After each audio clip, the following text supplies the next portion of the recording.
Woof woof.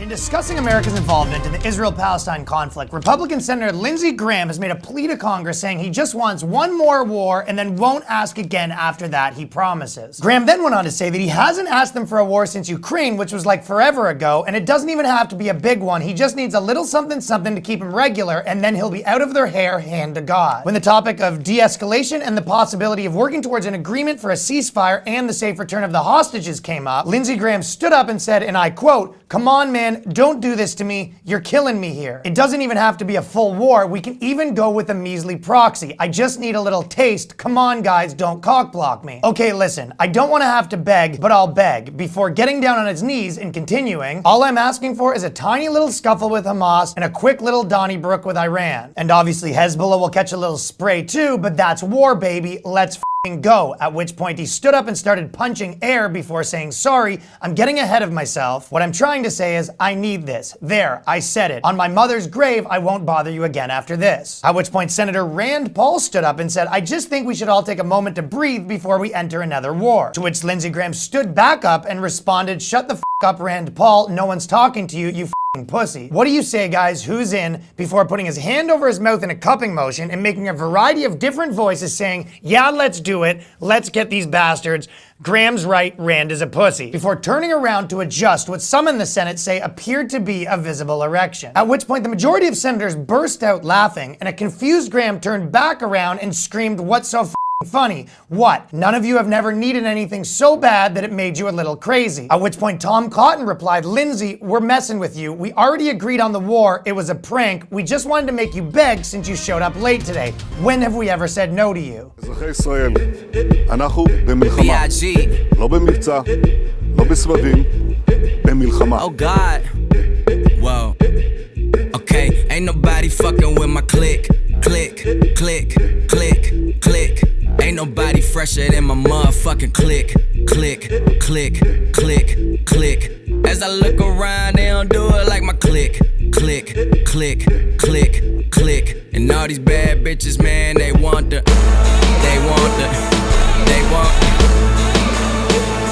Break records of Louis, 8 breakfasts of Gucci. My girl a superstar, all from a home movie. Bow on our arrival to un-American idols. When niggas did in Perez, got them hanging off the Eiffel. Yeah, I'm talking business, we talking CIA. I'm talking George Tenet, I seen him the other day.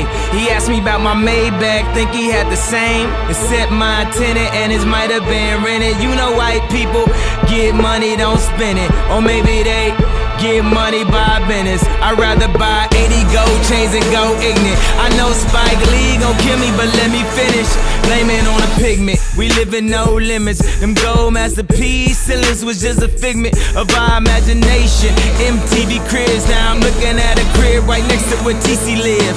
That's Tom Cruise. Whatever she accused, he wasn't really drunk, he just had fruit brews. Pass the refreshments, a cool beverage. Everything I do need a news cruise presence. Speedboat swerve, homie, watch out for the waves. The military-industrial complex. Burn from sun rays, so I just meditated the home in Pompeii about how I could build a new Rome in one day. Every time I'm in Vegas, they screaming like he's Elvis, but I just wanna design hotels and nail it. Shit is real, got me feeling Israelian like Bar Raphael Giselle. No, that's Brazil. Welcome to The Independent Review, a weekly podcast where we bring you the latest from the world of independent journalism. Whether you're a news junkie, a curious learner, or just looking for a fresh perspective away from the corporate media, this is the show for you. So join us now as we dive into the world of independent journalism on The Independent Review.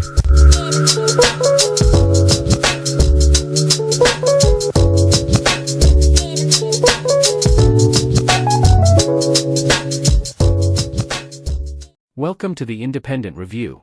Today we have clips from the Indie News Network, Ryan Long, Blunts for Jesus, Ryan Cristian, James Corbett, Johnny Vedmore, Monica Perez, Charlie Robinson, and Alison Morrow. Let's jump to our first clip here from the Indie News Network.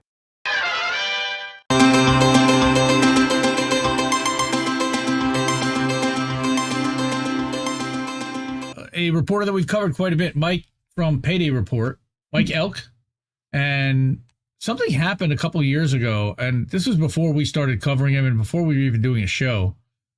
And the News Guild is an organization that we've run into before, and they are now certifying, they're like a nanny state, effectively, for the censors and for the intelligence state. And they are certifying news organizations. And there are a couple of outlets that have a top rating from them, and they brag about that, and they're super excited and proud of that, and proud of them for that. But they also flag a lot of outlets that question the imperialist state, that question the state narrative, and incorrectly. I know that, for example, Consortium News has been under assault by NewsGuard. And the problem is that if NewsGuard, this is News Guild, but if NewsGuard, certifies that your outlet is not on the up and up, other outlets will not consider your work as credible. But what's happening here, this is News Guild, and this is actually a union. So, we started out the live stream saying that this is journalism under assault. And this is where we're talking about. So this is crazy. This is a journalists union that is trying to get a writer, a journalist, to reveal their confidential, protected sources, as well as the communications with their source. So what happened? The News Guild is seeking to compel a journalist to give up his communications with his sources, as well as his correspondence with a former New York Times columnist. I believe that's Ben Smith. So, move is in part of an ongoing legal battle between the Guild, who's the largest journalism union in the country, and Mike Elk, like I talked about, a former member and independent labor reporter. In June 2021, he sued the News Guild and several of its top leaders, alleging that they had retaliated against him after he notified them of sexual misconduct allegations against former newspaper Guild of Pittsburgh president Michael Fuoco. Man, that's an unfortunate last name. You better make sure you get that one right. So this is in Pittsburgh. The defamation lawsuit, which is filed in Allegheny County, Pennsylvania, has reached the discovery phase, and as part of its request for documents, News Guild asked for Elk's communications with the sources who notified him of the misconduct allegations. The union also asked for his communications with former New York Times media columnist Ben Smith, who broke the story on the allegations and reported to the News Guild that it ignored tips about Fuoco's behavior for months. Elk served as a source for Smith. So now they're trying to get Ben Smith to also give up, or to him to give up the communications with Ben Smith. Elk has refused to turn over these documents, citing the First Amendment, Pennsylvania Shield Law, which protects journalists from being forced to disclose the identities of their sources in court. All right, the News Guild filed a motion to compel Elk to give up this information last month, and Elk filed an objection on Monday. Now a judge is going to have to decide whether he must turn over those documents. Right? He says they want to subpoena my sources, the whistleblowers who told me about the sexual misconduct problems within the News Guild. This is a dangerous precedent. If they win this case, every right-wing billionaire in the country is going to cite the News Guild anytime they want to sue a journalist. That's pretty important. That's pretty bad. Right to jail, right away. Well, pretty much, but no, you have to give up your sources. In his lawsuit complaint, Elk alleges that News Guild leaders defamed, harassed, and physically assaulted him after he asked the union to investigate Fuoco. He's seeking a jury trial and compensatory and punitive damages. Right? News Guild leaders have denied the allegations, of course, in the lawsuit, which Union President John Schlois called meritless. However, asked about their discovery request, they said that Elk has asked for his communications with Smith and sexual assault survivors. Elk denied this, right? And he says he's neither requested the names of survivors nor the News Guild's correspondence with the New York Times. This is nonsense, right? Schlois also said that Elk's requests for any documents related to the allegations in his lawsuit complaint are overly broad. So dismissing the whole thing as anything important whatsoever. What a surprise, right? He initiated the lawsuit seeking that information in his discovery request. Ours is basically a defense to try and understand the nature of his allegations. They know what this is. We need more information to be able to understand his allegations to prepare our own defense. Right. They've argued that because he's the one who brought forth the lawsuit, he can't use the First Amendment simultaneously as a sword and shield. Actually, you can, and that's exactly what it's designed to be used for. Right? And that he weighs his privilege where sources have information that goes to the heart of the defense. So really, again, they're trying to compel this journalist to reveal his protected conversation. So here's what happened. Ben Smith then left the New York Times to found Semaphore. I'm not a fan of Semaphore. Semaphore is a corporate whore of a newsletter company, right? They first reported the News Guild's discovery request on Sunday. Roughly 2 hours before they published a story, Schlois emailed News Guild members a copy of his request for comment, along with an update on Elk's lawsuit. He told Pointer that he decided to release a statement ahead of Smith's story because he wanted to provide transparency to News Guild members, not to get out ahead of the story, which is about to blow up in his face, right? He says, I have a First Amendment right to publish what I want to publish. We try to be as transparent as possible, especially with litigation against our own members. Now, the thing is that, and they haven't even said this here yet, this guy Folco was guilty and resigned. Mike was correct in all of this. And now he's going for blood. All right. In its initial request for documents dated September 19th last year, the News Guild also asked for communications between Elk and Pointer. Elk said he refused, and a subsequent letter dated September 1st from the News Guild regarding its request does not make any mention of them.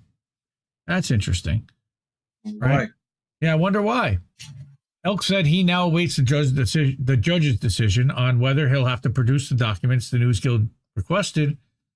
He added that he's been in touch with New York Times VP and Deputy General Counsel David McCraw, who told him the paper might issue a legal brief on his behalf if the judge requests one. They don't want this either. Times spokesman Danielle Rhodes, said the paper will assess as the case progresses. But it sounds like he's going to have some kind of backing. Freedom of the Press Foundation, a nonprofit devoted to protecting the First and Fourth Amendment rights for journalists, publicly questioned the News Guild's actions in a post on X. Right. Well, I got issues with the Freedom of the Press Foundation, though. In this case, they're right. They were very slow to defend Julian Assange, which is really weird because they were basically founded because of him. The News Guild is now seeking reporters' communications with sources in court. How exactly does that serve the interests of their members, other journalists, or the public? He said he views his legal fight as an attempt to drag out his lawsuit. Right. So they're wasting the money of the News Guild at a time when reporters are under attack, and now they're attacking reporters and getting them to give up the names of their sources. It's ridiculous. Now, on top of that, he published, now this is Mike. That's Mike, by the way. Hi, Mike. Right? So, New York Times voices their support. This was on October 16th. Right? So, this was Semaphore's Ben Smith broke the story that he's fighting a subpoena attempt. Now the Times has weighed in and that they're, again, backing they said they would write a brief potentially, which is nice. They've already raised now, I think it's over more than $1,500 for the legal defense fund. he needs to raise really between 3 and 5. So if you can, he's got places on his website here at paydayreport.com that you can donate. So they are trying, again, this is a union of journalists that's trying, because he accused correctly, accurately, he didn't even accuse, he had a story that he then leaked to the New York Times about a guy who was committing sexual misconduct. And they blew him out as a result when they confronted him with this. Rather than they either just got rid of him to not have to deal with it at all, or they, right? I mean, yep. It's another way of going after independent journalists. Yep. Tie them up in court. Right, make them go after source, reveal sources, do whatever it takes to chip away at honest journalism. And that's what this guy's trying to do. By the way, what Mike is doing, he's got long COVID. He also has been covering the GM strike. I mean, the UAW strike.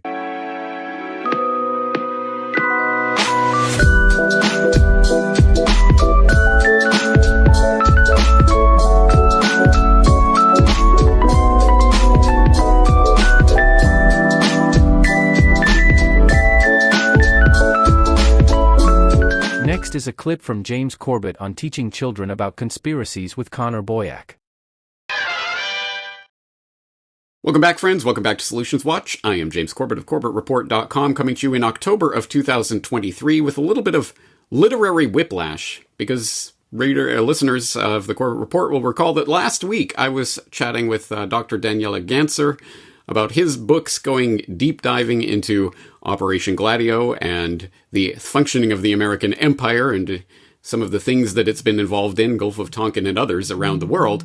Well, this week, here on Solutions Watch, we're going to be covering similar topics and similar events, but from a very different literary perspective. This time not an academic or scholarly treatise of any sorts. We're going to look at something from the other end of the learning spectrum. And this is a question, as I have had pains to note several times on the Social Solutions Watch podcast over the years, this is a question I get a lot. How do I introduce this material in an age-appropriate way to my children? Well, here's an idea for you. It is called The Tuttle Twins' Guide to True Conspiracies. And it is by not one, not two, but 3-time Solutions Watch guest, Connor Boyack, who I will assume is now familiar to the regular audience. For the rest of you, of course, I will put in the link to TuttleTwins.com so that you can go and check out the Tuttle Twins books that I have talked about here with Connor in the past. But here we're going to be talking about the latest edition of the Tuttle Twins series, this time the Tuttle Twins' Guide to True Conspiracies. So let's bring him on the program. Connor, thank you so much for joining us today. Thanks for having me, James. I'm excited. So am I. And this is an interesting book in so many different ways. But rather than me pre-talking it, why don't I give you a chance to introduce it to the audience? What is this book? What prompted you to create it? What are you seeking to do with it? So the Tuttle Twins' Guide to True Conspiracies is a hardback book of 200 plus pages where we share 20 stories of not conspiracy theories, but true, verified, documented conspiracies that are indisputable. This is for a teen audience. This is part of our guidebook series. So this is, I believe, our 5th or our 6th guidebook. We have guidebooks on logical fallacies, on courageous heroes. So this is a nonfiction book for a teen audience where, as I said, we list 20 examples, but in each of them, Elijah, who's our illustrator for all the books, he illustrates. So like here's, as an example, social media manipulation. And so we can see kind of the algorithm, unfairly manipulating things. Here's Operation Popeye, says leave climate change to us professionals. And so we use Elijah's fun illustrations as a way to introduce these ideas. And then I explain them simply with a bit of story, a bit of background, a little bit of intrigue to kind of say what was going on and and then introduce, the real conspiracy of what happened. Typically, they're government conspiracies. Sometimes they're corporate, private companies as well. But mostly these are bad actors in the government trying to deceive people in order to gain more power over them. Excellent and succinctly put. So let's take a look at the content of the book, because as you alluded to there, this is not conspiracy theorizing. This is conspiracy fact, a documentable history. So for people who just want to take a look at what this book covers, Naira in the Iraq War, Operation Mockingbird, Operation Paperclip, Gulf of Tonkin, Operation Sea Spray, Project MK Ultra, the Tuskegee Experiment, Operation Fast and Furious, Operation Popeye, Operation Northwoods, Sugar and Fat Studies, The Great Reset, Operation Ajax, Social Media Manipulation, Poisoned Booze, Unconstitutional Surveillance, COINTELPRO, Hunter Biden's Laptop, A New Pearl Harbor, and The Creature from Jekyll Island. Obviously, for regular viewers of the Corbett Report, not a single one of those will be brand new, I would assume, because I have talked about all of them in the past. But this, as you say, is put in an age-appropriate way and context that really does put it as simply and straightforwardly as possible. So tell us about your thinking process behind choosing those particular 20 chapters. Well, I mean, this could have been a longer book with many more examples. And so we decided on 20 for the length of the book. And, there were things not included here. I'll give an example, like the JFK assassination. I think that there was foul play, that it was the intelligence community. And there's been increasing new revelations about that, and also stonewalling to release the documentation that the government is legally, bound to do. That's super fishy to me. That seems extremely plausible that the government was involved. We just don't yet have the document, the declassified, smoking gun to say, aha, here you go. So again, our desire here was to not have a book where it's like, oh, okay, you Alex Jones people are coming up with your crazy ideas again. I wanted to create a rock solid treatise for teens, again, for a teen audience, that was indisputable, that no one can say these didn't exist or, oh, that's just your claim. We wanted things that actually had documentation. And so the fun thing about Tuttle Twins, let's pick on Creature from Jekyll Island. G. Edward Griffin's a fan. I'm a fan of his. We're mutual fans. His book, Creature from Jekyll Island, very well read, very important to read. That's a thick book. And he writes well with kind of storytelling and makes it interesting to read, not just a dense scholarly treatise, as you were mentioning before. So it's an enjoyable read, but it's a big one. So if you go to the guy on the street and say, hey, you should read this book, I think chances are probably low that, he'll actually go home and do that. If you give him a book that says, hey, do you think your kids should learn critical thinking, should learn about what the government's done, what they're, and I think chances are high that they take a book like this that's illustrated, it's got simple stories. And what happens is the adults themselves are now gaining access to that information in a more simplified form. I got a text just an hour ago from a lady saying, oh, I bought your book for my son, but I caught my husband reading it because he intercepted the mail. So the goal here is let's broaden the tent of the number of people who might find these stories interesting and make it accessible to them so we can say, look, trust us. This is, in fact, at the end of every chapter, we include a document of some kind that corroborates what we're talking about to point people to where they can see the actual information or the revelations about what has happened. So I don't want to say trust us to correct what I said a moment ago. I want to say, look, this is a good synopsis and a simple summary. Let's send you on your own intellectual journey with these resources where you can go learn more and verify if you'd like to. Excellent. Well, let's take a look at the format and the structure that you've used in these chapters. As you say, each one opens with an illustration by Elijah that really puts the context in a simple and visual form for people to understand. And for example, I particularly like the depiction of Operation Mockingbird, of the CIA agent holding the CNN puppet essentially and telling him what to say. Beautiful, very succinct, and very easy to understand image. And then there's a short opening sort of scene setter, as it were. And then there is a section on things aren't always what they seem, in which you start to question and bring questions into that official narrative.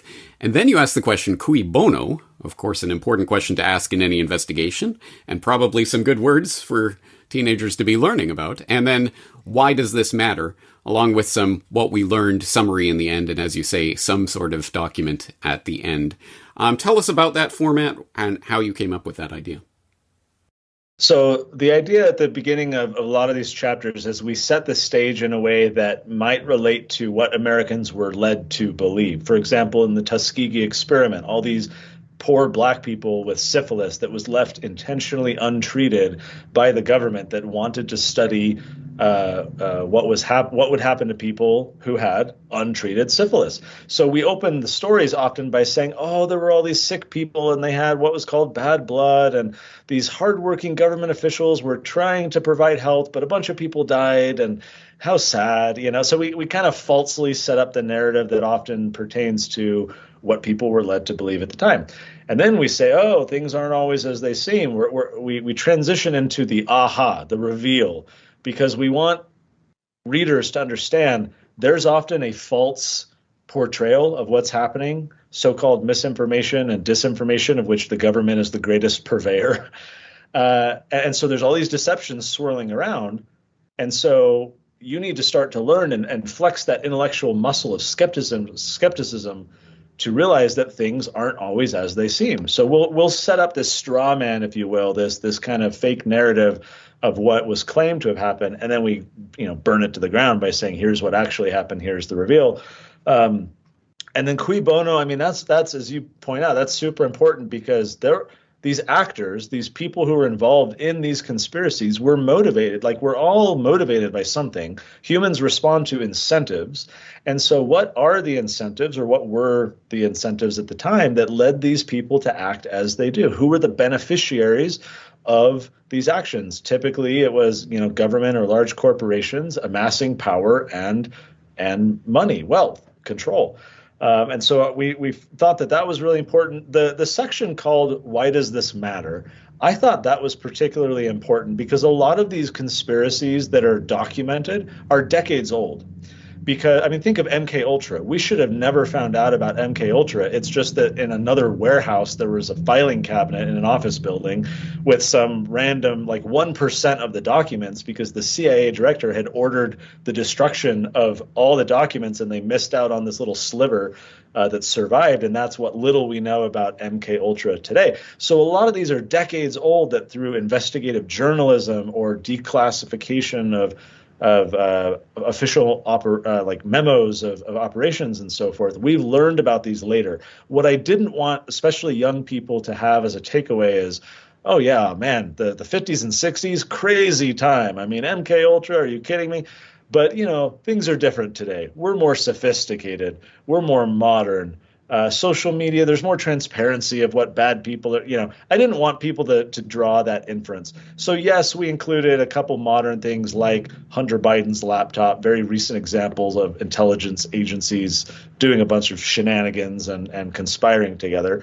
But in order to deter that sentiment or that inference from a lot of these stories being decades old, we wanted that section in each book to say, why does this matter today? What are modern examples that this relates to? Oh yeah, Operation, Mockingbird happening a long time, but you don't think that the media today is similarly being influenced, if not controlled, by the government and the intelligence community? So I wanted to make very clear to the readers, yeah, a lot of this stuff you're reading about happened a long time ago, but give me a break. Here's some examples of how it's happening today as well.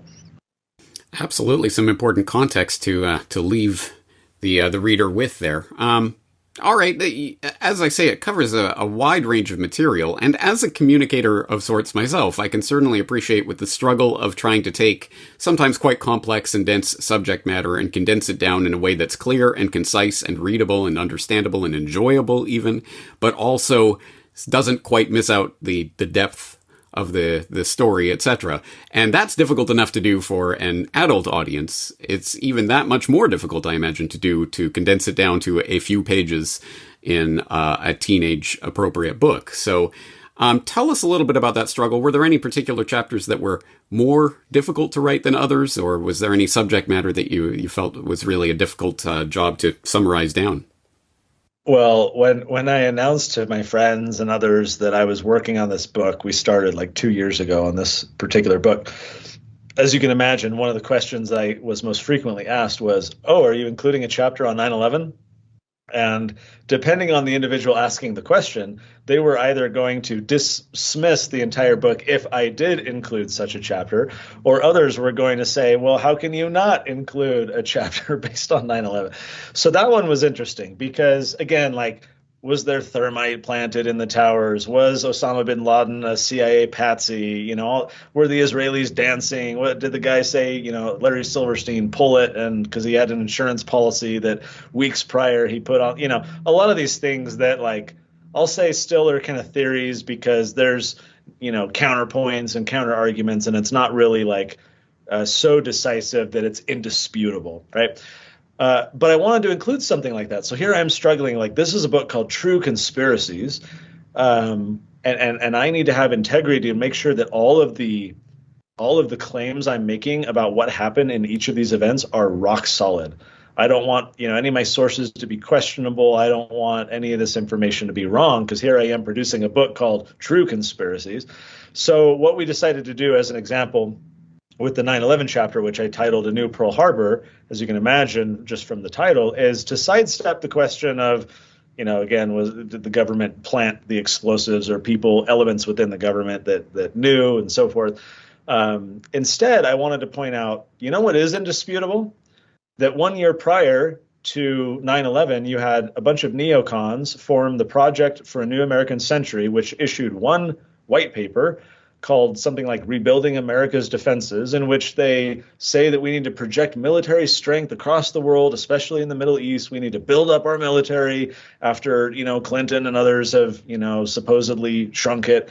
And none of this is going to happen. This military might and build up, it's not going to happen unless we were to have a new Pearl Harbor to galvanize, you know, American sentiment. And of course, 1 year later, we have it.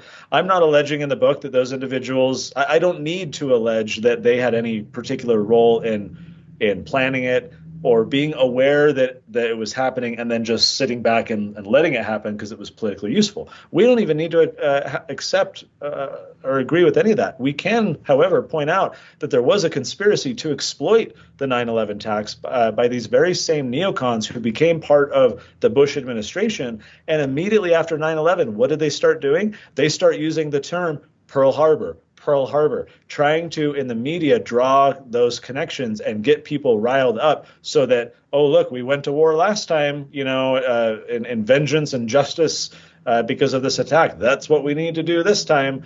That, to me, is a very clear conspiracy. I do point out, for example, that the 9/11 Commission chair and vice chair repudiate their own report, no longer stand by it, say that they were lied to repeatedly. The chair, at one point, I point out in the book, was surprised years later when he read a news report that the detainees at Gitmo were the video evidence of their interrogation was going to be deleted, because he had no clue those tapes even existed, because the intelligence agencies, in particular the CIA, stonewalled them and would not allow them to be interviewed or anything like that.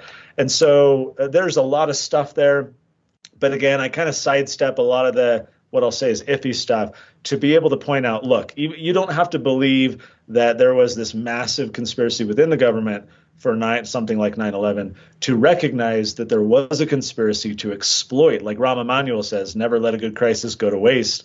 That, to me, is still a conspiracy, and one where we can point to 9/11 as the genesis of many problems, even if you don't need to accept the idea that there were elements in the government involved in planning it or allowing it to happen. And then going with the format of ending with the document, well, then you already have a document there, Rebuilding America's Defenses, that you can quote from directly. So there you go. It's a very direct approach to that. As you say, I can imagine that was a divisive issue idea. Hey, are you going to do 9/11? And depending who's asking it, I'm sure very different responses. Tell us about the process of getting this tailored to a teenage audience. Do you have a test audience that you work with this material, or how do you tailor what you're writing? Yeah, that's a really good question. So my kids right now are 14 and 12. They've long been the guinea pigs for the Tuttle Twins books I write. However, in recent years, both of them have started to be like, we'll just wait for the final version, you know, and surprise us at the end. Fortunately, I do have a lot of, I have kind of a community of like a test audience, as you say, families who are willing to review early material. And so we definitely utilize that for some of these. They, helped edit and proofread and find any typos. In fact, this is the author's like worst thing happening. I gave this book hot off the presses to my executive vice president, Michael, on my team. And he's just casually flipping through. And within 20 seconds, he gets to the new Pearl Harbor chapter. And it says right here, the events of September 11th, 2011. And I'm like, no, okay, we'll fix that in version 2. So despite, an occasional typo still getting through, I do have a group of people who help find typos, but also give input on this was confusing, this lacked clarity. Oh, I really like this part. And at this point, I rely on them less than I did early on. Because I've been through it so many times, I've really been able to develop kind of a sense of what works well and what doesn't. And that's been fortunate for me to develop that experience so that I need to, number one, rely less on people like that. But also number two, so I don't have to make substantive edits because something is unclear.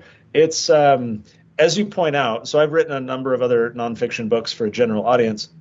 Writing for kids to make it not only, informative, but also interesting and exciting to read is quite a thing. It takes more mental energy who was it, like Mark Twain? I think he said something like, I would have written you a short letter, but I didn't have enough time, right? This idea of like when you really want to simplify and focus, it's going to take a lot of mental energy and effort to do so. But to me, it's super gratifying. Like it's so worth it because I get these like dopamine hits from parents, reaching out all the time, telling me what the impact has had on their family. I don't know if you saw, James, a few weeks ago or a couple months ago at this point, there was in Colorado a 12-year-old boy who got kicked out of school for having a Gadsden flag, "Don't Tread on Me" patch on his backpack. And that this kid, his name's Jaden. He's been reading our books for years, big Tuttle Twins fan. And so when they were having these problems, the mom reached out to me. I'm the one who broke the story. I posted the video that she had recorded the following morning. It's got like 50 million views across social media of this kid getting kicked out because they claimed, the vice principal claimed that the Gadsden flag had, quote, origins in slavery, and therefore was a disruption to the class environment. Completely false, had nothing to do with slavery at all. Here's a supposedly academic institution that exists to edify and instruct and teach, totally spewing propaganda. I could go off on the tangent. My point here, James, is that Jaden stood up for himself. He would not take the patch off.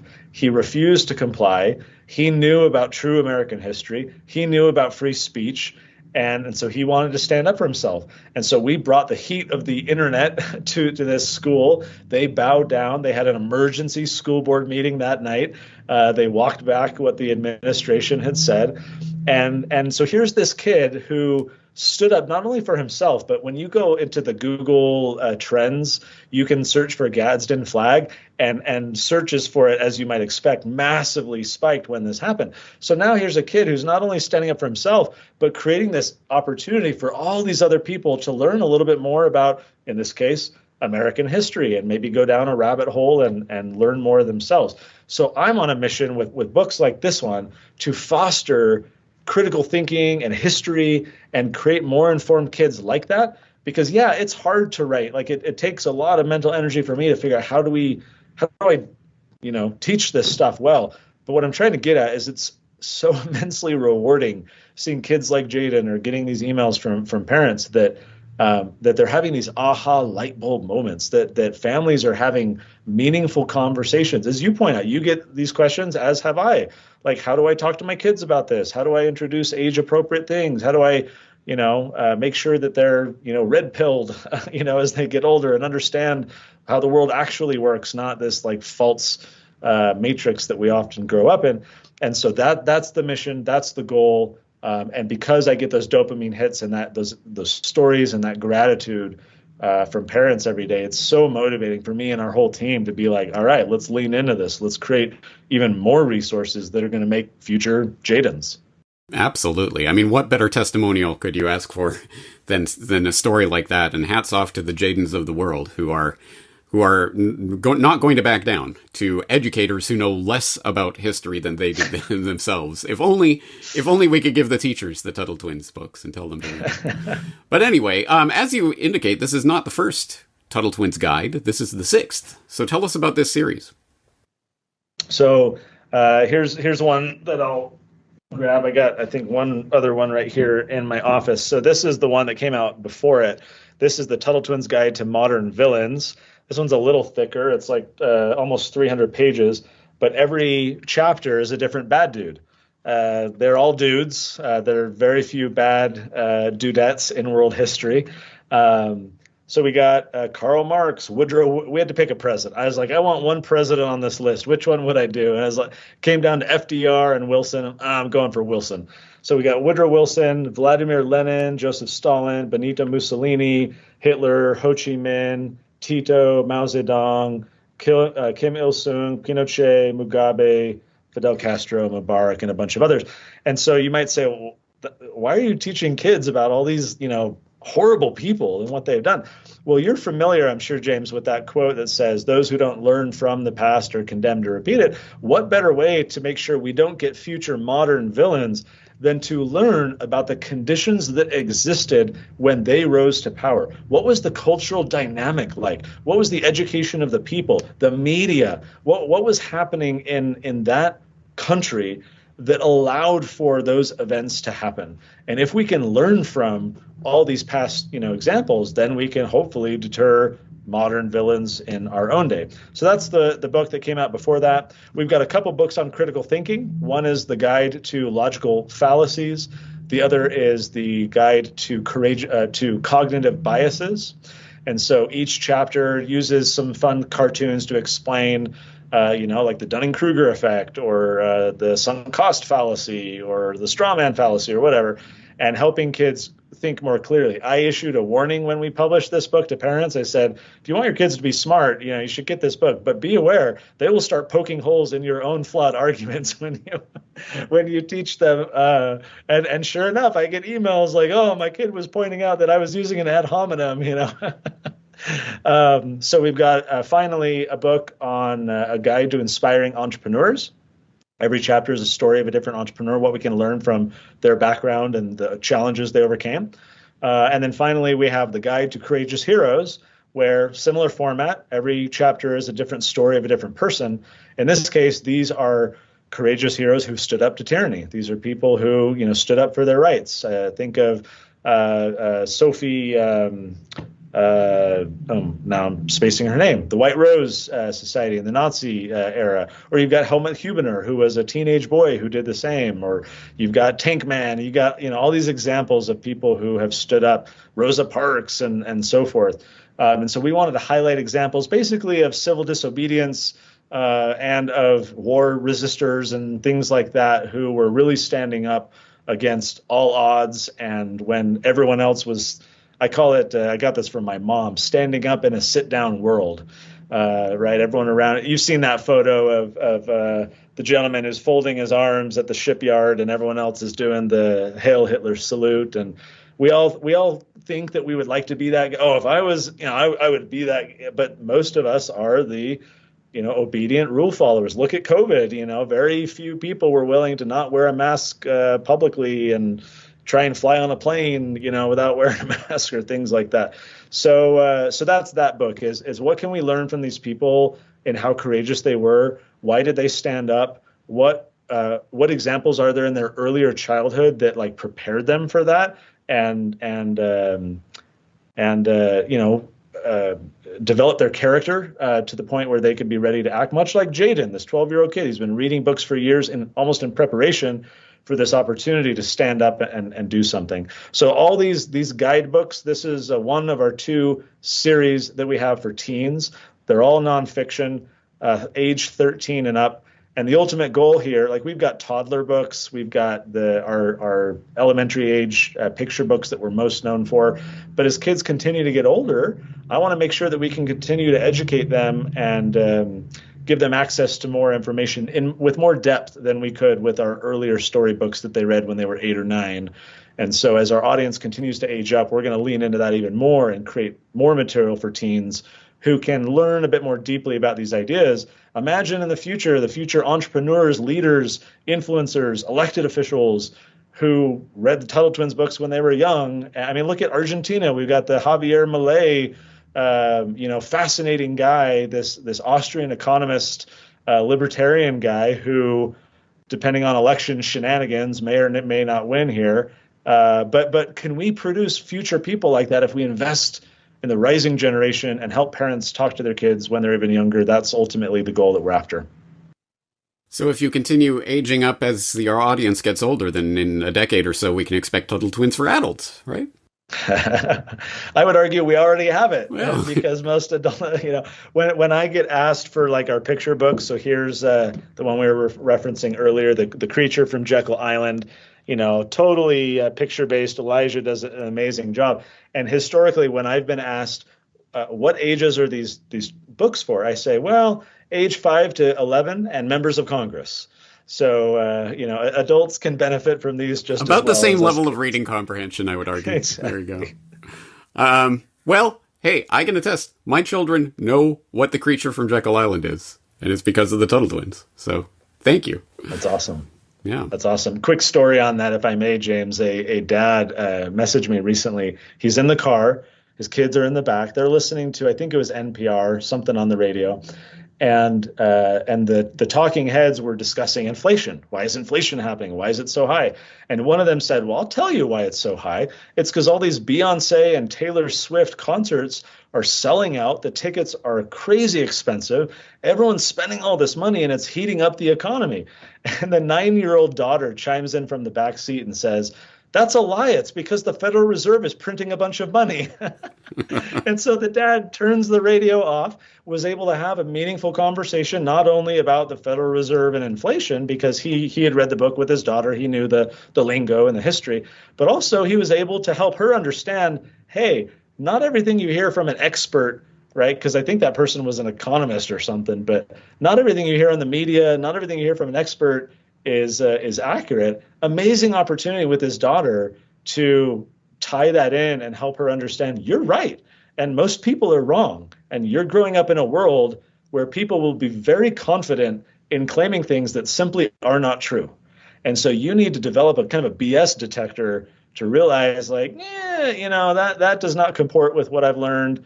And that's all the more reason why we as parents, I think, need to give our children a foundation of truth. We need to, in age-appropriate ways, help them learn at a younger age before they get exposed to all these deceptions, so that they can evaluate these claims and these ideas they hear in contrast with the foundation that they've been given. Too many kids are sent out in the world, tabula rasa, blank slate, sponge to just soak up, whatever social justice crusade that their friends are doing. So mine is a call to action for parents to say, we need to be intentional with our kids, and we need to compete for their hearts and minds, because they're being assaulted. You'll appreciate, James. In fact, I should reach out to you once I have it done. Just this weekend, I finished writing the manuscript for a new book, general audience for adults, called Mind Wars. And it documents all the examples in which, like, we are in a psychological battlefield. You as a parent, how old is your oldest now, James? So my boy is 10 and my girl is 7. Okay, so young like mine, a little younger than mine. Let's fast forward a decade and a half. And imagine there's some war and your children and mine are drafted into whatever horrible military conflict is happening. Like me, you would probably help them resist and evade that draft. But let's say they end up getting sent to battle. We would not tolerate in any fashion our adult children going to some Middle Eastern far-flung country to fight if they didn't, at a minimum, have body armor, have a weapon, knowledge of the enemy, rules of engagement, defensive supplies and tactics and training. We would never think to send any adult to a theater of war without these basic supplies. And yet I contend that too many of us parents are sending our children out into psychological battle, this battlefield, without empowering them with armor, with weaponry, with knowledge of the enemy. Obviously, in age-appropriate ways, but still, our children, just like us adults, their minds are ground zero for this conflict. And there are people, certainly the John Deweys and Horace Manns and others of ancient history, but modern history as well, who see our children as raw material for their agenda, for their system, for fodder for whatever machine they're trying to build. And if we don't want that for our kids, we have to be, I think, very intentional in giving our children that armor, that weaponry, that knowledge, so that as they go out into the world, they can see through the BS, they can see through the deceptions, they can be an ambassador for truth with their friends and persuade their friends, like, no, don't listen to that teacher. They're totally wrong, right? The Gadsden flag is not about slavery. Hey, let me teach you some true American history. We want our kids to not be recipients of deception and brainwash. We want them to be actors, I think, for truth and to spread light. And so that's my call to action for parents. Let's be more intentional. Let's recognize the world we're sending our kids out into, and let's make sure we're fortifying them in an age-appropriate way so that not only will they not be a casualty in the mind war, but they can actually, achieve some victories and help other people along the way. Excellent. Well, that's what it's about, and we will be directing people to TuttleTwins.com, where obviously all of these books are available. Are there any other resources you'd like to direct people to today? For the book in particular, if you want to go straight there, that one is TuttleTwins.com/conspiracies, plural, conspiracies. But yeah, TuttleTwins.com or finding us on social media at TuttleTwins is a great place to go. Excellent. Well, I think we'll leave it there for today. I'm looking forward to hearing the feedback from the audience, as I'm sure you are as well, about this book. I am. Hopefully unlocking some young minds with this information. On that note, I think we'll leave it there. Connor Boyack, thank you again for your time. Thanks, James. Appreciate it.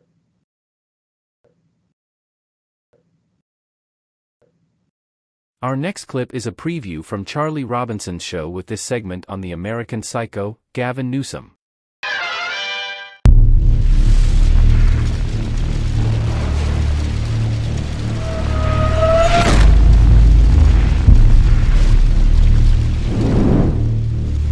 Let's talk about our favorite American psycho, Gavin Newsom. Oh my goodness! I mean, this guy. I hate to say it, he looks like the president. I mean, he acts like one too. Of course, he's a defective human being in almost every way in which you can be so, which makes him uniquely qualified to hold the position of President of the United States. There are some requirements for that. Besides being an American citizen, you also have to be deeply troubled, have no soul or conscience or anything like that, and also be working towards a one world government. He ticks all the boxes there, but what we're going to do is we're going to look into sort of his past, a little bit about who he is, talk about his business empire, get into his personal life because it's relevant when you put yourself in a position like this so that everybody knows who you are because you want to control everybody. Well, then we get to look into your past and see what you're up to.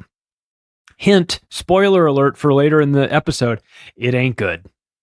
It is not good. So listen, I would say that the Patrick Bateman of the Democratic Party is making moves to position himself to slip into the White House.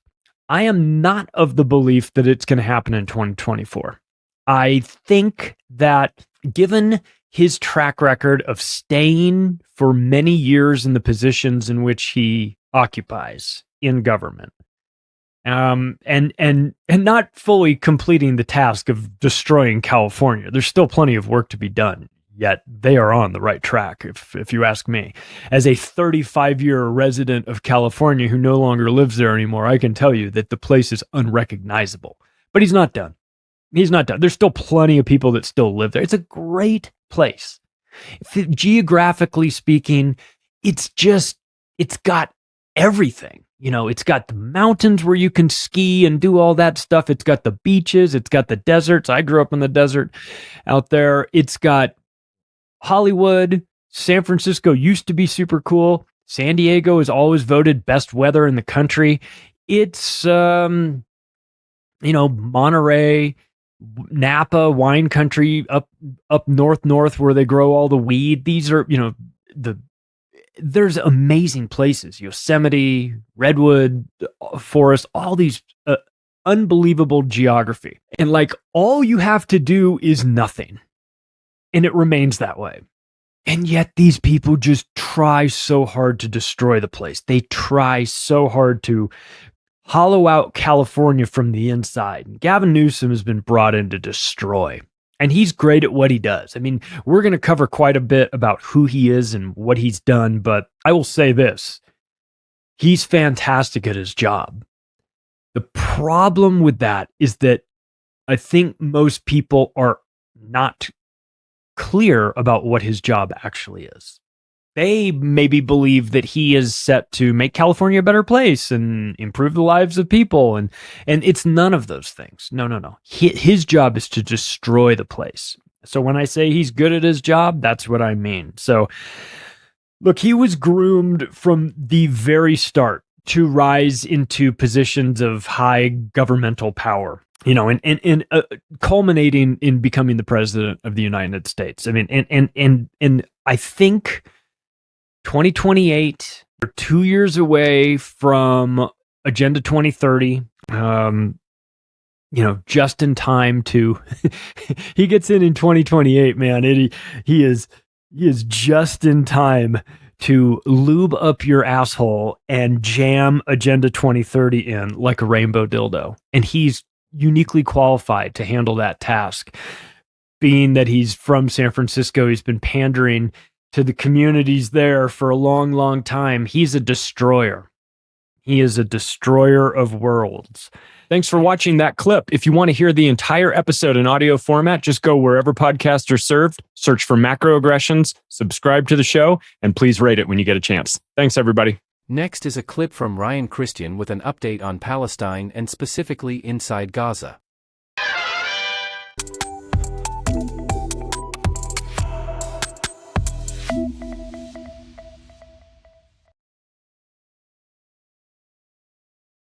Now here is where we're currently at. This is as of today. Over 3,800 Palestinians killed. Of course, this is coming from Times of Gaza, so take that as you will. Around 13,000 injured in the Israeli war on Gaza Strip. Now, quite frankly, I don't know how we can confirm that, or they could possibly know entirely, probably estimates at this point, because of they're still digging people out of the rubble, but maybe that's what they've counted. I don't know. The point is, we know it's from places like the human rights groups in general. I think it was Amnesty International we looked at last time, or the United Nations, as we just showed you. They're documenting this stuff. The targeting of hospitals, the killing of children. It's obscene. And it's provable. Sarah Abdallah points out that they won't tell you this, but Israel has now killed over 1,524 Palestinian children in 12 days. Now, I argue that's coming from the Gaza Health Ministry, but nonetheless, I think it's very clear, as even the BBC reported 700 children just a couple of days ago. 1,524 children. Look, if you're carpet bombing a place that has 50% children, it's not hard to wrap your mind around. Hundreds more are still missing under the rubble. Israel is massacring children and calling it self-defense. This is coming from Defense for Children, civil society organization dedicated to defending the human rights of Palestinian children, and they're the ones claiming the number 1,524. Oops. Now this, guys, this is a graphic picture. So I didn't necessarily want to show this picture. So just be aware. I'm only going to look at it really quickly because I want to read what it says. But this is another bombing from a specifically residential location where it took out an entire family.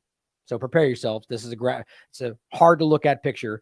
10 civilians, including 7 children, were killed in an Israeli attack on the al-Bakri family's home, south of Khan Yunis, the location they told them to go that was safe. Makes me sick. Here is a Palestinian child who is currently trapped under the rubble they're trying to dig her out from, and all she can do is ask whether her family is okay. God, man. So are we still pretending that's Hamas? Is that the story that we're being told? That's a Hamas member? All the children? Well, here's Ben Shapiro. Hamas won't allow civilians to evacuate. I mean, he is still holding this line. I mean, this is what I keep trying to show people. I mean, even this, by the way, this isn't the one I was going to talk about, but here, let me do this and refresh it real quickly. Well, it's funny. I just saw that one jump like a bunch, and this one did, but it was 9 just 10 seconds ago from this one. It said 9, and that said 4. So my point is, even that, it's not ratioed, but it's a huge difference. It's from his own audience. But I'll show you the one I'm talking about in a second. But he says Hamas won't allow civilians to evacuate because they know if they do, Israel will then bomb the network of terror tunnels they have built beneath the civilian areas. Is he really trying to argue that they haven't been bombing civilian areas? Like, I mean, again, this is the kind of expose I'm talking about. You are revealing that you are either that bad at your job or are willing to ruin your credibility that you might have had for this narrative. They have been indiscriminately bombing this according to every international organization you listen to right now. And, you know, your eyes and the evidence and the amount of dead children. It's obscene. Israel must take out those tunnels before a ground incursion or risk the lives of thousands of soldiers. Now you see the narrative developing. Oh, we had to bring it to the ground. Otherwise, when we went in, then we would risk Israeli soldiers. But to do that, we have to, 1, kill everybody there, including all the hostages, including 600 civilians that are American, including the hostages that are Israeli, as I said a second ago. And I mean, but that's okay, though. How are you pretending that they are not bombing civilian locations already?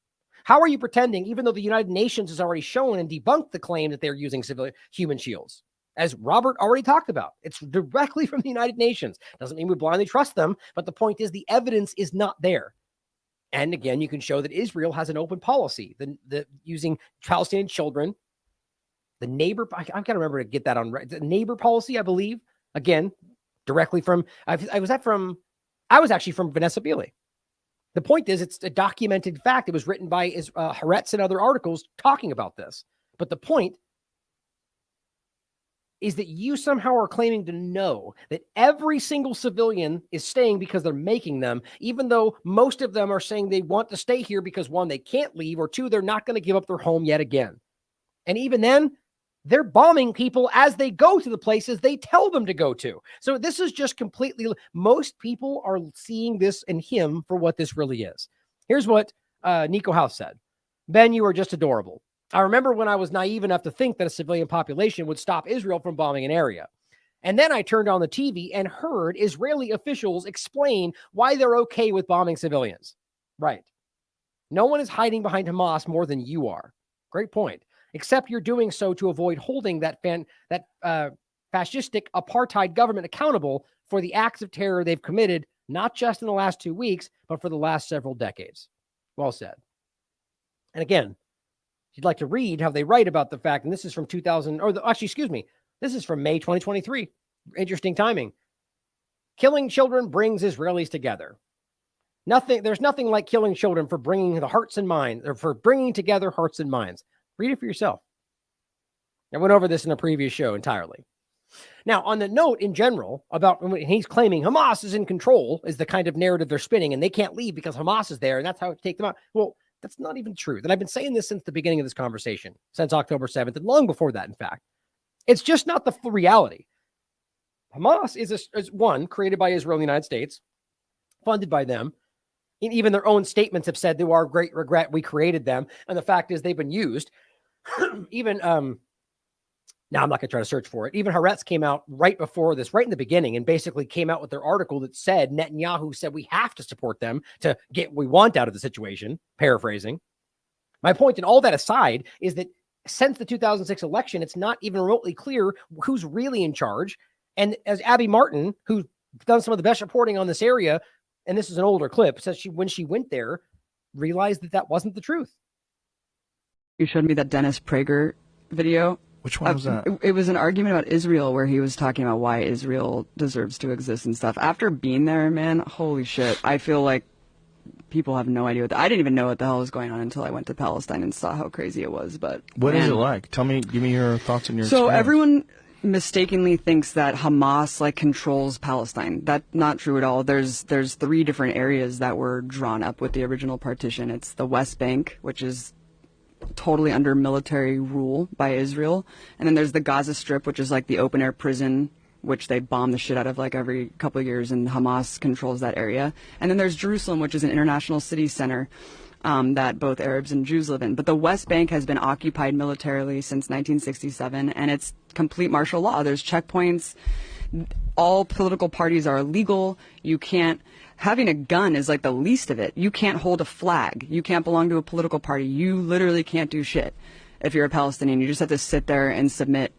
And even if you share a photo of someone who was like killed by an Israeli soldier, you go to jail, and you go to jail for the amount of like months that. What? Yeah, based on the shares and likes of the photo, they'll penalize you more and put you in prison for longer and longer. I mean, I'll just tell you one story. If you put a photo on social media, like you put of someone who on Facebook, died, and they'll be like, "You're sharing a martyr and inciting people to like commit suicide, like on behalf of Palestinians. You go to jail," and they put them in jail. There's 99.7% conviction rate. Kids are tortured. Kids are in prison. It is absolutely insane. We went to, the first day that we were there, we went to a funeral of some guy, some farmer who was shot by Israeli forces, and we went to the funeral. It was horrible. You know, all the women are wailing and crying, and as we're leaving, the Israeli forces had set up a checkpoint right outside of this dude's house and started tear gassing and shooting rubber bullets like at people who were simply attending the funeral, just to punish people for attending the funeral.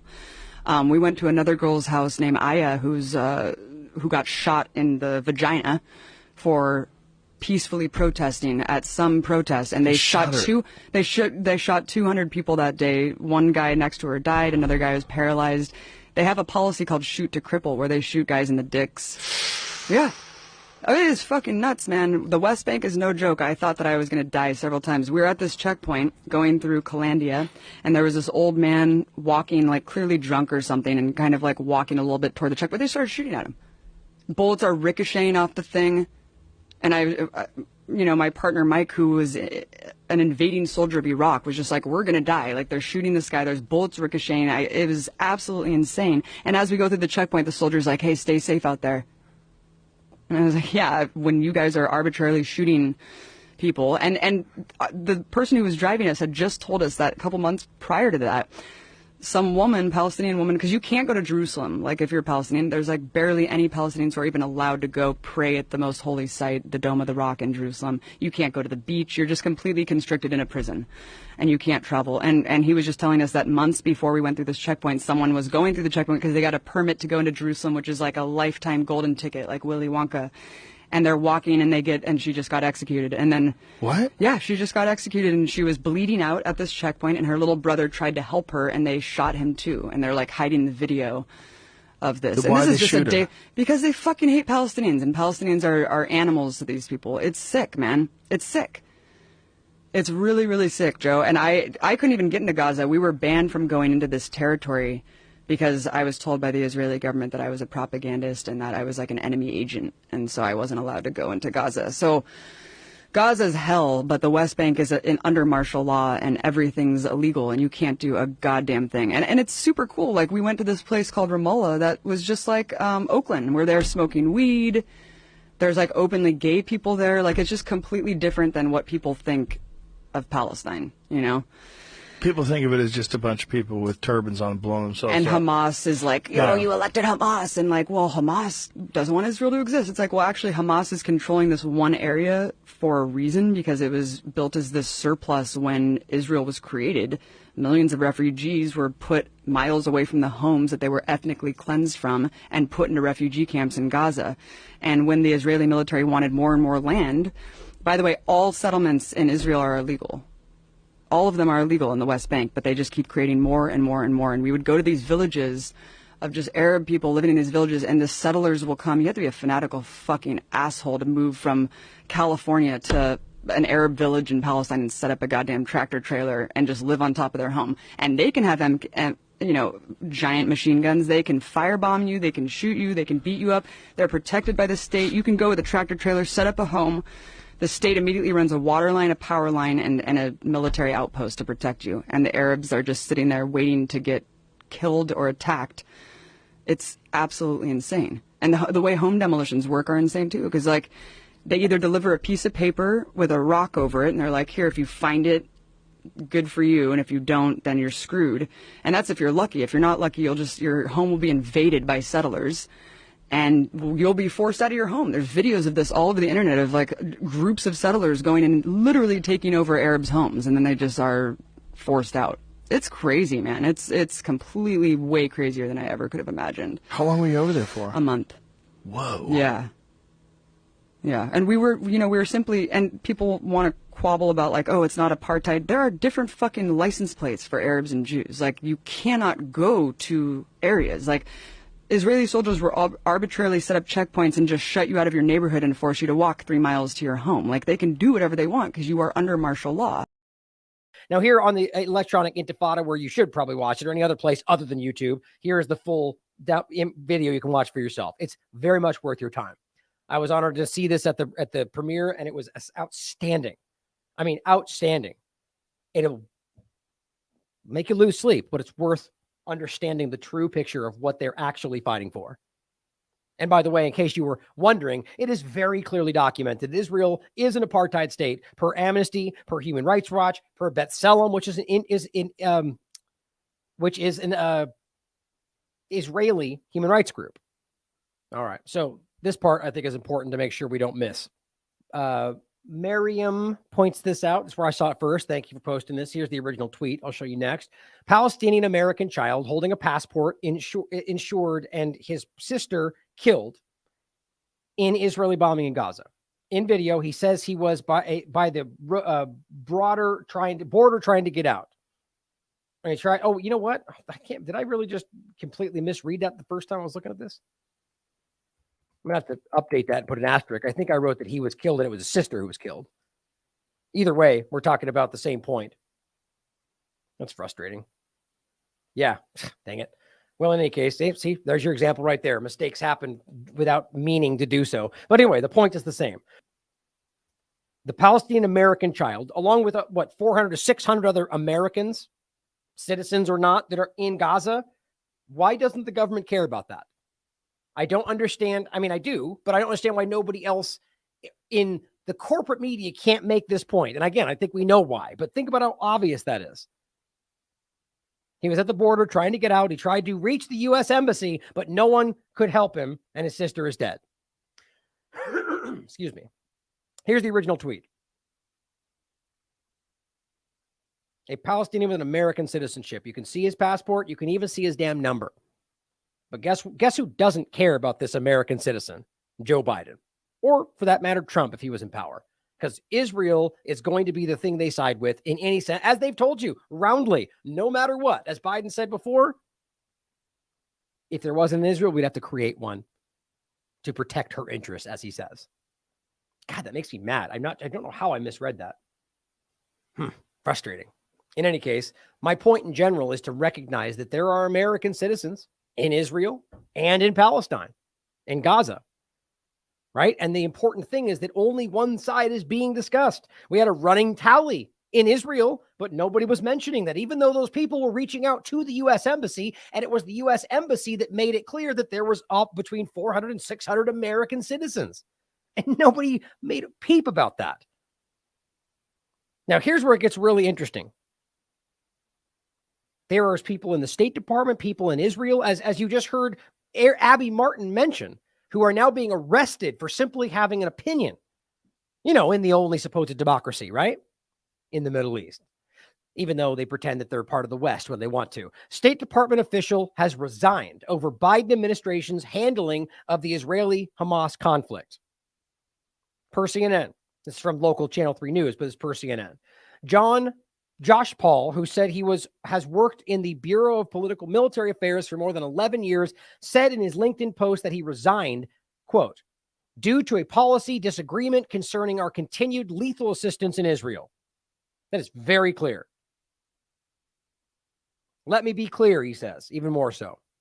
Hamas' attack on Israel was not just a monstrosity, it was a monstrosity of monstrosities. I also believe that potential escalations by Iran-linked groups like Hezbollah or Iran itself would be a further cynical exploitation of the existing tragedy. But I believe to the core of my soul, he goes on, that the response Israel is taking, and with it, the American support, both for that response and for the status quo of the occupation, being an illegal occupation, will only lead to more and deeper suffering for both the Israeli and Palestinian people and is not in the long-term American interest. It's very, very soft walk. The point is, the same thing I keep showing you.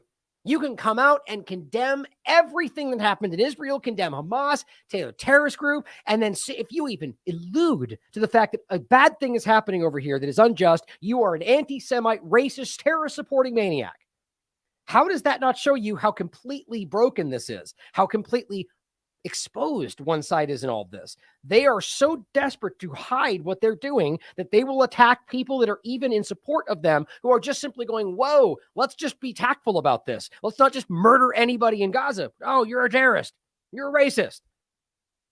This guy resigned his position at the State Department because he's watching as the U.S. government blindly supports genocide, as he feels what happened in Israel by Hamas was a monstrosity and should be condemned.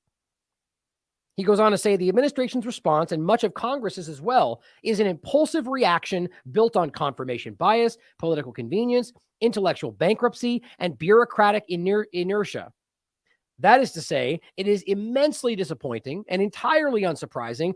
Decades of the same approach have shown that security for peace leads to neither security nor to peace. It's the same concept as, peace through strength, like the idea that war is going to develop. It's not, these are people lying about what they ultimately want, because what they want seems to be war. The fact is, he goes on, blind support for one side, he means Israel here, guys, is destructive in the long term to the interest of the people on both sides. Now, you could take that both ways too. Same thing. If you only support the idea, like if you support the idea that Israeli civilians should be killed, and you only support one side in the narrative and not the civilians on both, then that's the point.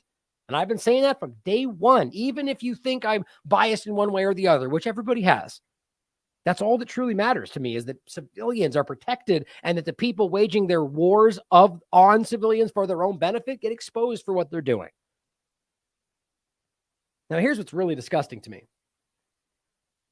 I'll show you more after this, but as we're watching all that we just saw, as we're watching even people in the government go, you know what, this is too much. Here is what this completely unelected bureaucrat globalist wants you to think, who does not have any real foreign policy ability, yet speaks actively about foreign policy. Ursula von der Leyen says, Hamas terror is now bringing immense suffering to the Palestinian people. Think about that disgusting statement. So what they did in Israel is now bringing suffering to them? No. The Israeli government is doing that because of what happened there.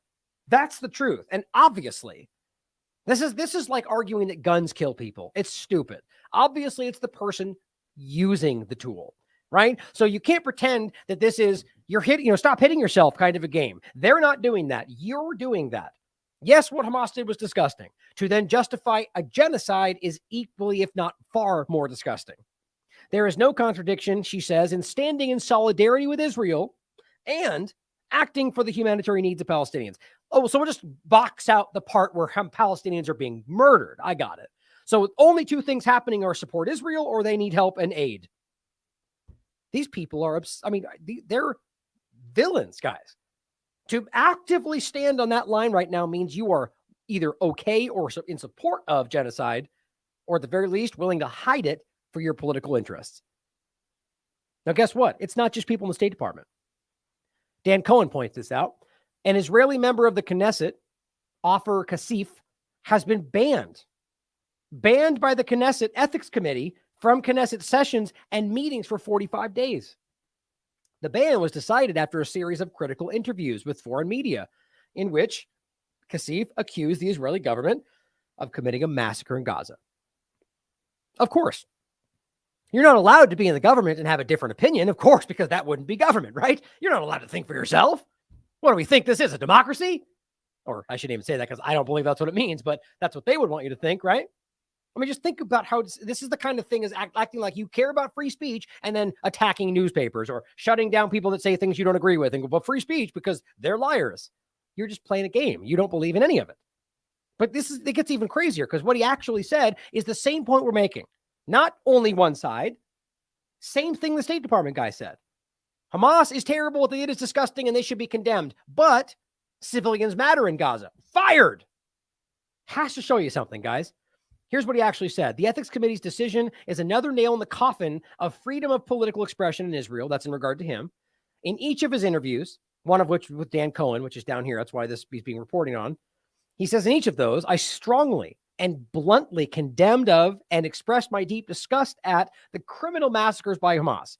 You see, you're not allowed to have both opinions. You can't, if you care for civilians on every side, and Israel will attack you. Now, all that has to show you is they only care about one side. And there's not only Hamas on the other side. There are an entire civilization of civilians predominantly. So that's all we're pointing out here, is that if you dare to care about any civilians outside of the Israeli conversation, you're now a terror-supporting anti-Semite, and you'll get fired from your position. How do we miss what that shows us? My political statements, he goes on, against the occupation and war are not statements against the state of Israel, since peace and justice also serve it and its citizens. You see the difference? This government does not want that, just like our U.S. government does not. He just happens to be the anomaly, the one who cares about people, and they're boxing him out. All Israelis are severely harmed, he says, by the everlasting bloodshed and the narrowing of the democratic space. The Israeli government is indeed carrying out a massacre in Gaza and wished for war and violence to pursue its policies. That's what the Israeli people are trying to get Americans to see. They either let this happen or part of it. My statements are legal and legitimate political ones. My punishment, he says, is a form of political persecution. The government of atrocities is bringing a disaster upon both the people of Israel and the Palestinian people, and now also conducts a McCarthyism-style hunting campaign against critical voices within Israeli society, just like Abby was saying years ago. Even in these difficult days, he says, I will not be silent and will continue to fight for the principles for the realization of which I was elected.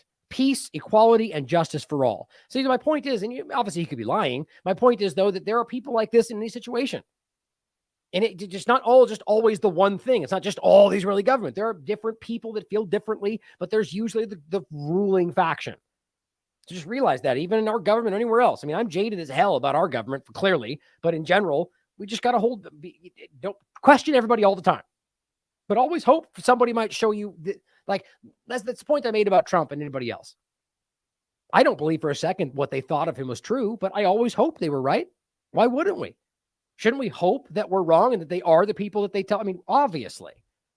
That's my point here. Is people like this exist. As much as they're becoming unicorns, I think we need to realize there are the occasional people that want to better the situation. Maybe even if that's for their own benefit. Still, it happens to align with the interest of the people, which is rare.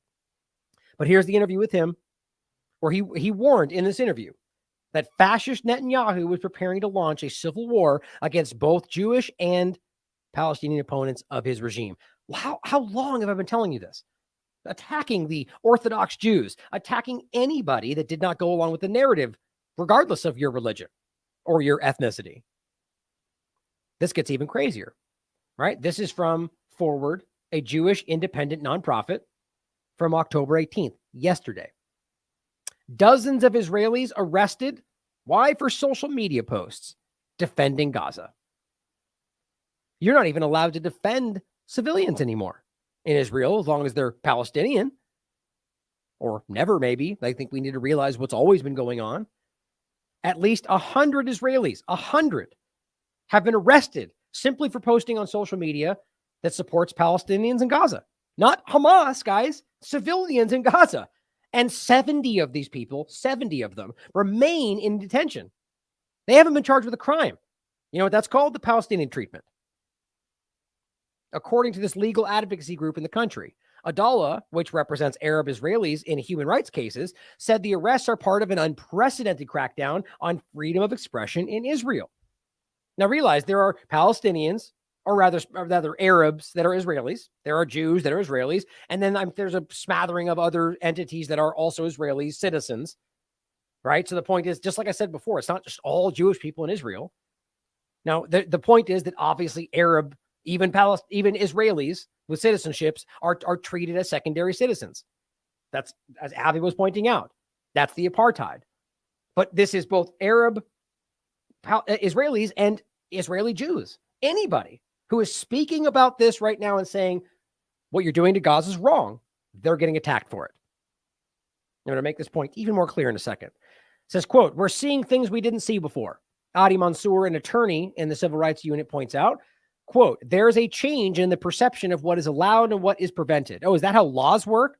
The government just decides to change in the moment. And no, that's how an authoritarian country works. They just decide that we don't like that. We're going to crack down on it. Police arrested Dala Abu Amne, a prominent Palestinian Israeli singer, for incitement after her social media team posted a Palestinian flag with the caption, "There is no victor but God." Think about that, guys. So the Palestinian flag, which is near outlawed in Israel anyway, there is no victor but God. So now just simply saying that only God wins, not the Israelis. Oh, you're racist. Arrest her. This is what's going on. Mansour said that others were arrested for posts that simply consisted of Quran verses, prayers for the people of Gaza, and political analysis of the Israeli military operations. Those are independent things. I'm sure plenty of people will go, yeah, Quran, bad guy, because they're wildly ignorant about it. But prayers for the people of Gaza, simply saying, we hope civilians don't get killed, arrest them. Yes, that's happening. Or analyzing what Israel's military is doing and saying, well, that's dangerous and that's bad. Go, you're arrested. Democracy. He said that so far, nobody had been charged by the prosecutors, which makes it even worse, guys. The police had held many of them for several days. And the point is, 70 of them are currently still in detention right now. You're being held without charge, seemingly indefinitely, when they decide to let you go because of a post on social media. I mean, let's not pretend this is democracy, guys. This is authoritarianism. But we need to realize this is the kind of thing that's always been going on to Palestinians. Quote, in all cases, their phones are taken. There is no probability that they will sabotage the investigation because there are no witnesses. The only question is the legal one. Is this incitement or not? And despite this, the judges are giving the green light to extend the arrest, meaning keep them detained without charge. Abdallah has also been, the lawyer has also been working on the cases of 70 university students, different topic, who are facing suspension or disciplinary action from their schools over social media posts simply taking place since October 7th. Get this. Mansour said in one case, a student is facing discipline for posting about a family celebration that had nothing to do with the whole thing. It says, quote, a person was celebrating the engagement of her sister, but because she posted the picture on the same day, October 7th, she's now facing disciplinary process under the argument that, well, she celebrated on the wrong day. Does that sound like a democracy or even like a forward-thinking society, like a government? You're not allowed to celebrate your own celebration, in your family's celebration of their engagement, because what happened, as it says here, that means you're celebrating the death of Jewish Israelis? Hardly. Quote, anyone who wishes to show solidarity and support Gaza is invited to board the buses heading there now, says the person arresting people for posting on social media. You're not allowed to have that opinion, is the point. Let's not pretend like this is anything other than exactly what it looks like. An authoritarian society that is cracking down because people care about civilians on the other side.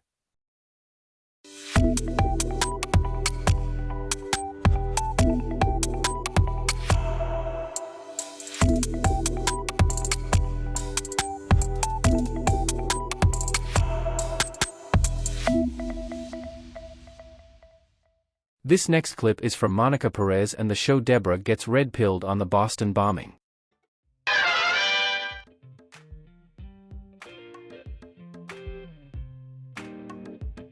Hey y'all, this is Monica.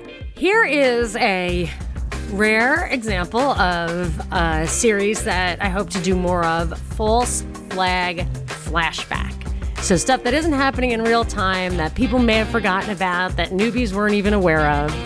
And this happens to be the false flag that opened my eyes, that the scales fell from my eyes when the Boston Marathon bombing happened. I was on the radio and I was getting ready to field calls, so I did all the research I could on any given topic. And in this case, the newspaper articles contradicted themselves and each other and never retracted. I was really, really baffled. And over time, I learned the truth of what happened that day. And Adam from Debra Gets Red Pilled asked me to give it to his mother-in-law, Debra, in a nutshell, so that maybe it would pull the scales from her eyes. I don't know how much progress he's made with her. I don't know if I helped move that ball forward. I don't know, but I gave it my best effort. So when people ask me the real story about the Boston Marathon bombing, I usually refer them to this episode. But I'll tell you, it can never be found, it seems like. I can't search for it. Other people can't find it searching for it. And even to the point where when I've tweeted with Adam, hey, can you post the link here? People want to see it. Those tweets are impossible to find. So for me, this is the most censored thing I've ever done. And finally, Adam just sent me the file and he's like, here, you can share it directly. So I asked him if I could put it in my feed so that people can find it easily. And here it is. So here is my explanation to Debra with Adam of the Boston Marathon bombing. It's a false flag flashback, trying to crack the code on that. I hope you enjoy it.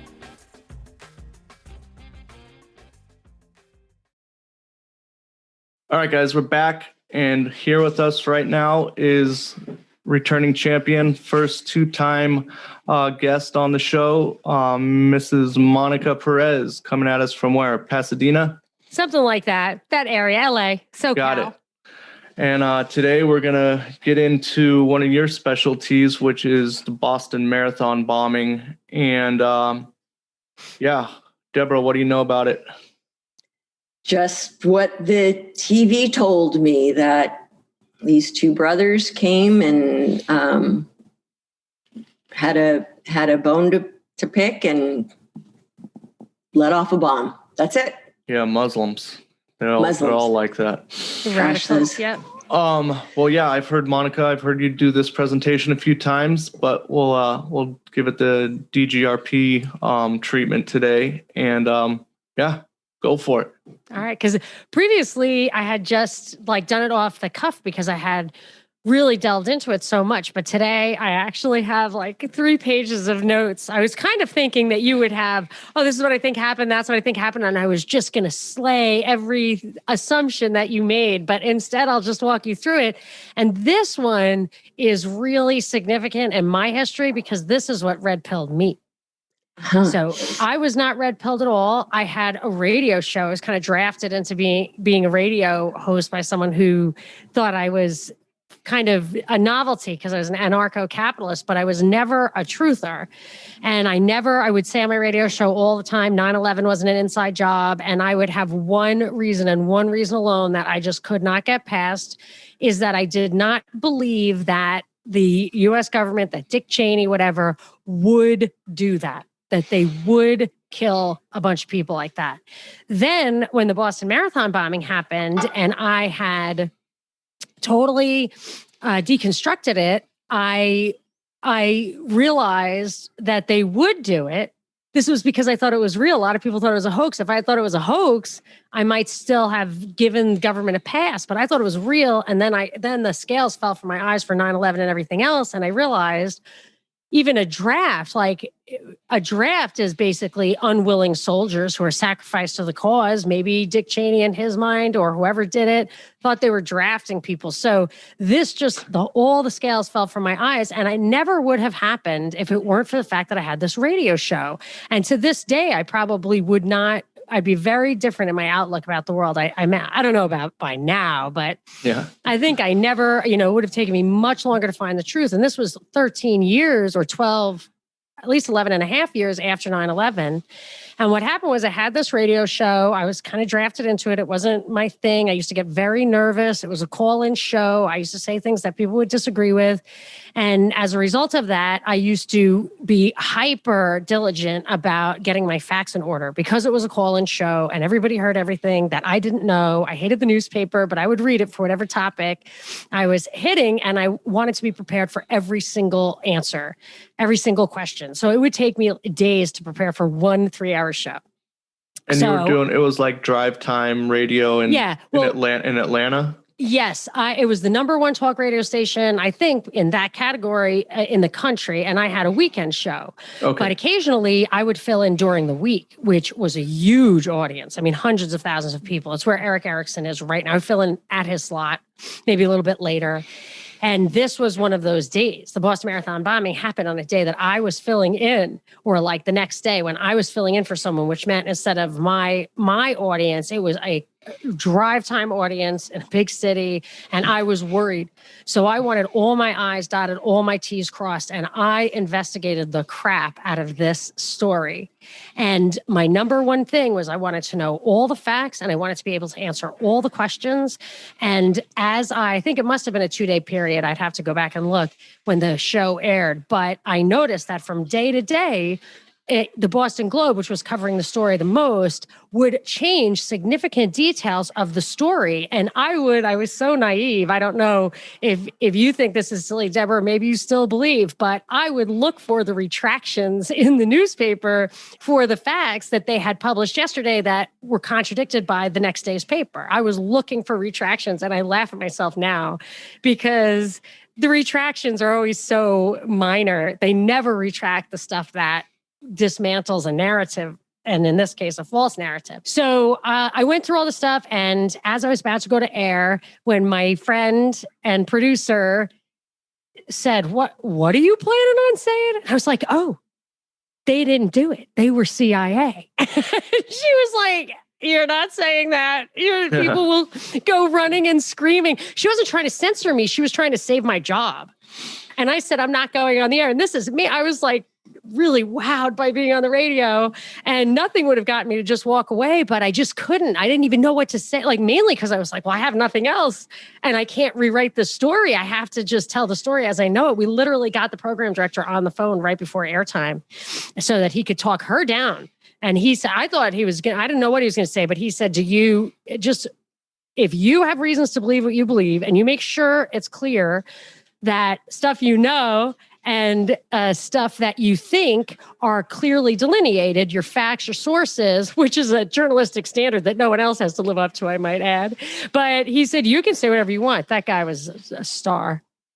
Anyway, so I went to air with this stuff, and I had so much material, and I actually poked the bear a few times. There were a few times when even I like the Boston Globe, this is at the end of the story, literally wrote an article that definitely was rebutting something that I had said. Like I was on their radar, which kind of makes me nervous to this day. So, okay. So I never really had a presentation, but boy, did I go through a lot of prep for this. And I talk really fast because there's a lot. You ready? Ready. Yeah, ready to go. Say, yeah. My husband sometimes calls me the fire hose. So, because I just blast him with information. So get ready for the fire hose, Debra. Okay. So you might remember that the story unfolded, the Boston Marathon bombing happened. A lot of people focus on that event because they think it was a hoax. And I have no opinion on that. I've seen pictures that say it was a hoax, and I've seen people who said they were in it. And I really don't know because I never investigated that. But what I did find was the story about the aftermath, about the capture, the hunt, the martial law, the lockdown, all that stuff. I followed the details of that, and some were very fishy. So I'll start with the first one. The first one was there was a cop, Sean Collier, who was killed in Boston at MIT. Do you remember that story? In Cambridge? MIT, there was a cop. Okay. So there were billboards and everything. He continues to be the law enforcement face of the Boston Marathon bombing. And the story was that he was shot 5 times by the Boston Marathon bombers who lured him. They were on the run. They lured him into a back alley or something because they wanted his gun. They had a gun, and they shot him 5 times with it to get his gun, and they did not take his gun. So his gun was still found on his body, supposedly because the holster was tricky. Very strange story. And then later, when those guys were supposedly in a shootout in Watertown, they had 2 guns. So the initial story was they needed 2 guns. They only had 1 gun. They wasted 5 bullets on this guy and did not get his gun. But he was supposedly found by his friend Richard Donahue, who was a Boston Transit cop and Sean Collier's roommate or classmate in cop school. Initial reports were that both of those guys were shot then and there.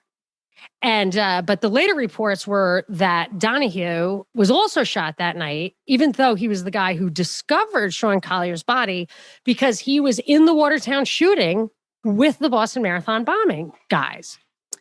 We're going to get to the Watertown shooting part, but the Watertown shooting, all the initial reports were, and the police chief of Watertown made this report that there were 6 Watertown cops in the shooting against the brothers. So this would have meant there were 6 Watertown cops and 1 Boston Transit cop who was called to the scene. That's what the article said, that he was called to the scene in Watertown to fight these guys. Not that he followed them from the scene with Collier.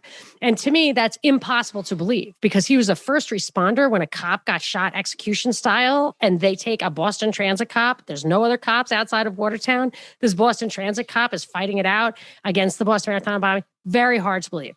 So he was shot in the femoral artery and supposedly, and I think this might be true and some miracle, like he was supposed to be assassinated and somehow those great hospitals there, which the hospital he went to, by the way, was in Cambridge, did bring him back to life. And it is possible. Like I read about this. He completely bled out for 45 minutes before they got him to the hospital, which is also hard to believe. And they took him to a hospital near where Collier was shot, not near Watertown.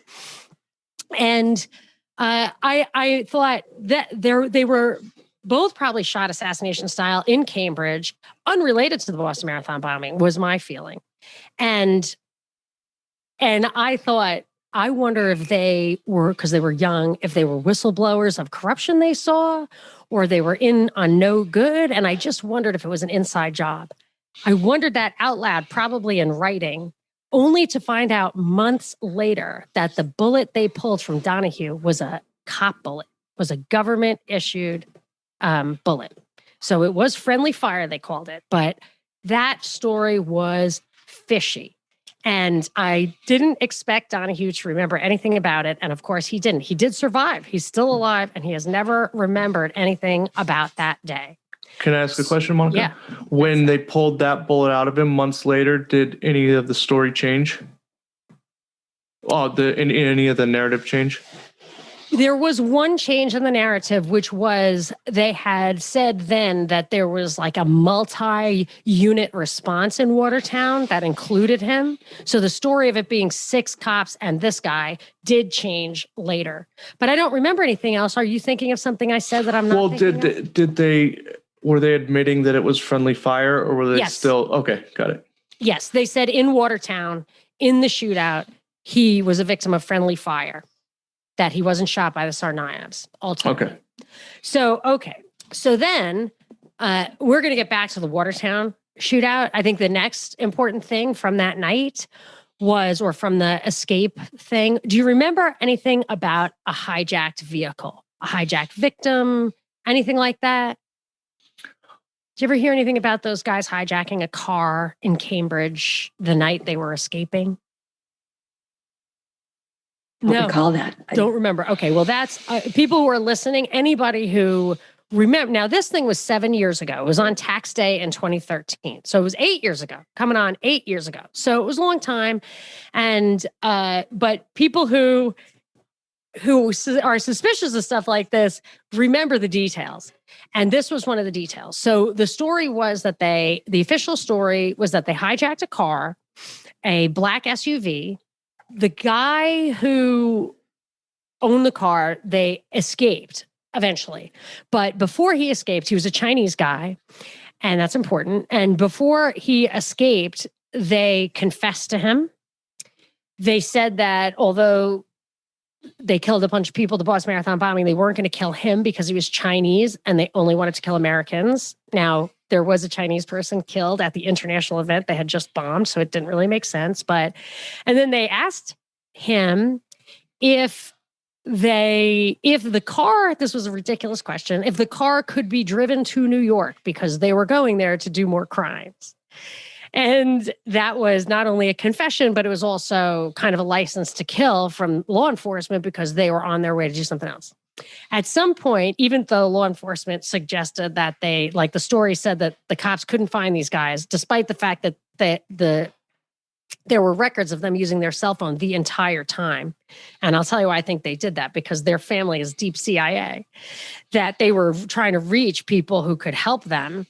And the cops said, oh, we couldn't figure it out, which it cannot be true, because at that time, I remember my sister, who has lived not too far from there, said in her high school, in the high school football field, the cops busted kids like making out and stuff by finding their cell phones. Like, you'd say, well, my kid didn't come home tonight. And the cops like could find them pinging cell phones even back then. So that was hard to believe. And then another piece of the story was that they were throwing bombs out the window as they were chased from Cambridge to Watertown. And, okay, so the Chinese guy escapes and they're throwing bombs out the window. Now, a couple of things are wrong with that story. One is that night, and I still have this article. A lot of stuff's been scrubbed, but I still have this one because I'm sure nobody thought it was important.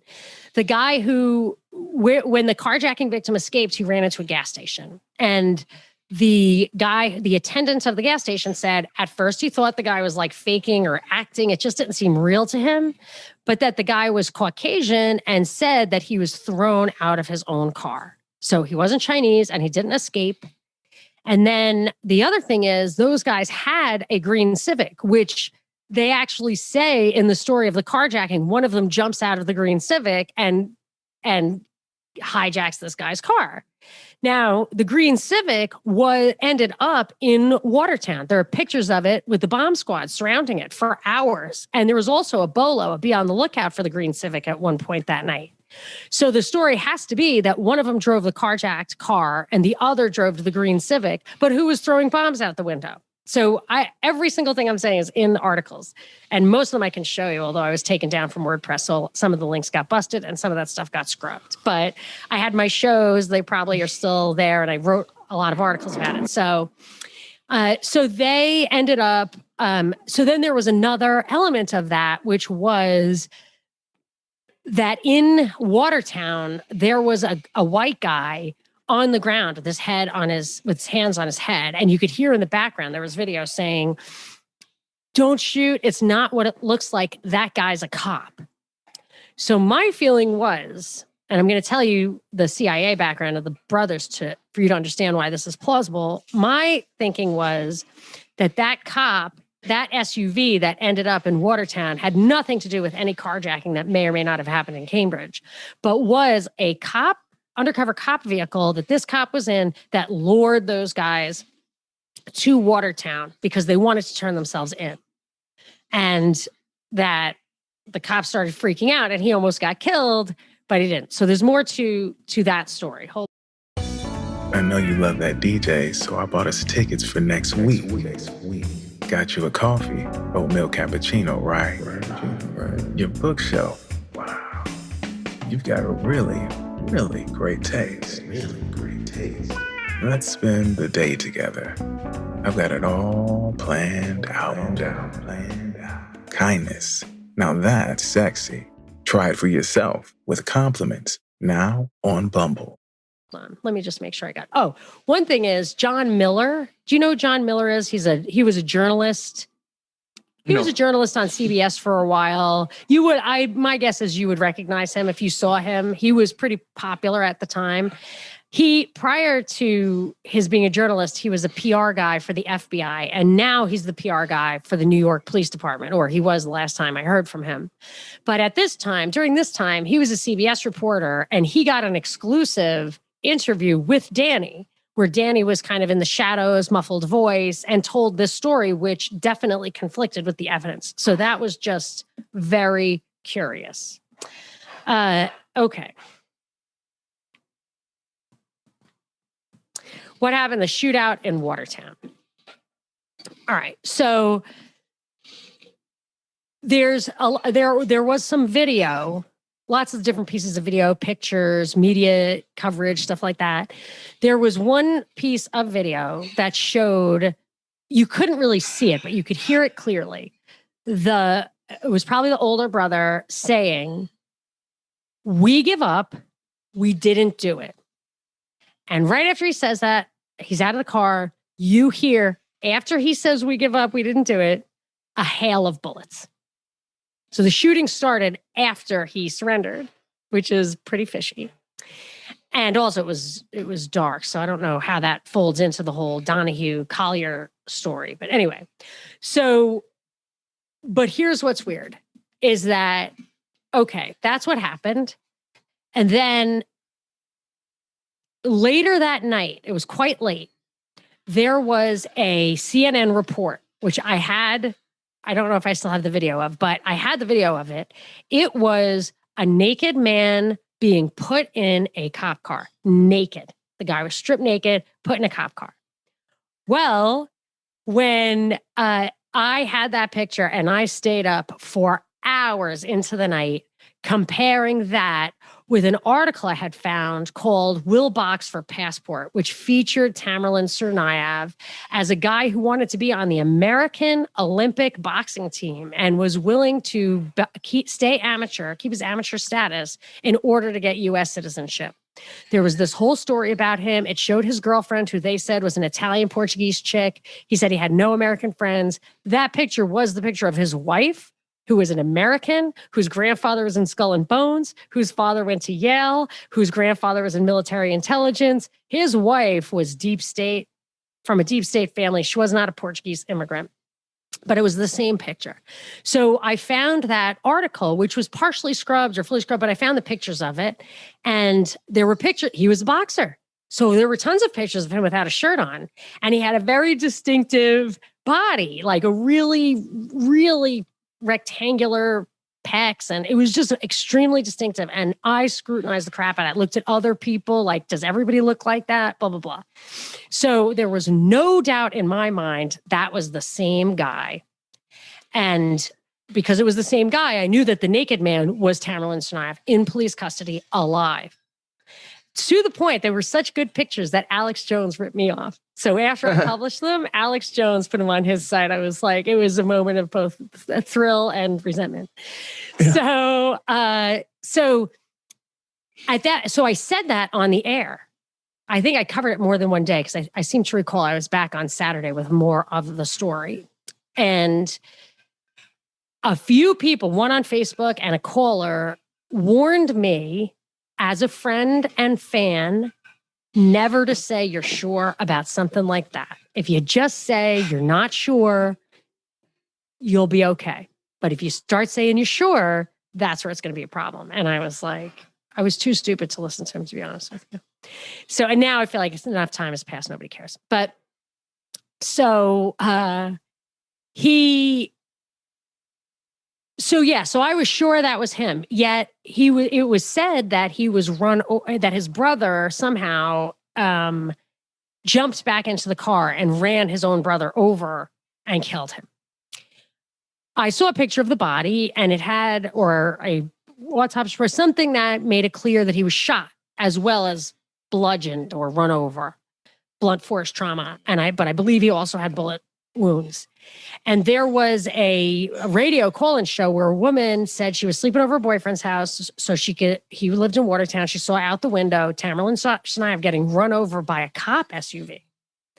And that folds into, and I saw a picture of the cop SUV, so with damage. So that folds into my theory that there was a cop SUV there, that it wasn't the carjacking car, the black car, that it wasn't Jahar who was driving it, but so they had never pulled off the carjacking and just been in the Civic the whole time. That's what I think. And they needed the cover up why there would have been a black SUV there. That's what I think. Yeah.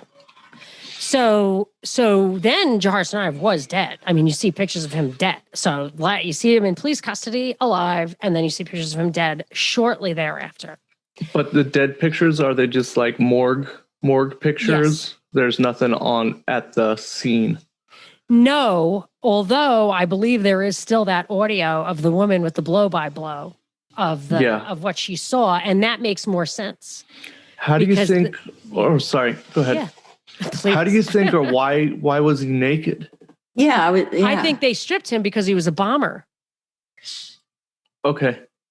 So I think they were worried that he had something strapped to his body before they put him in a cop car.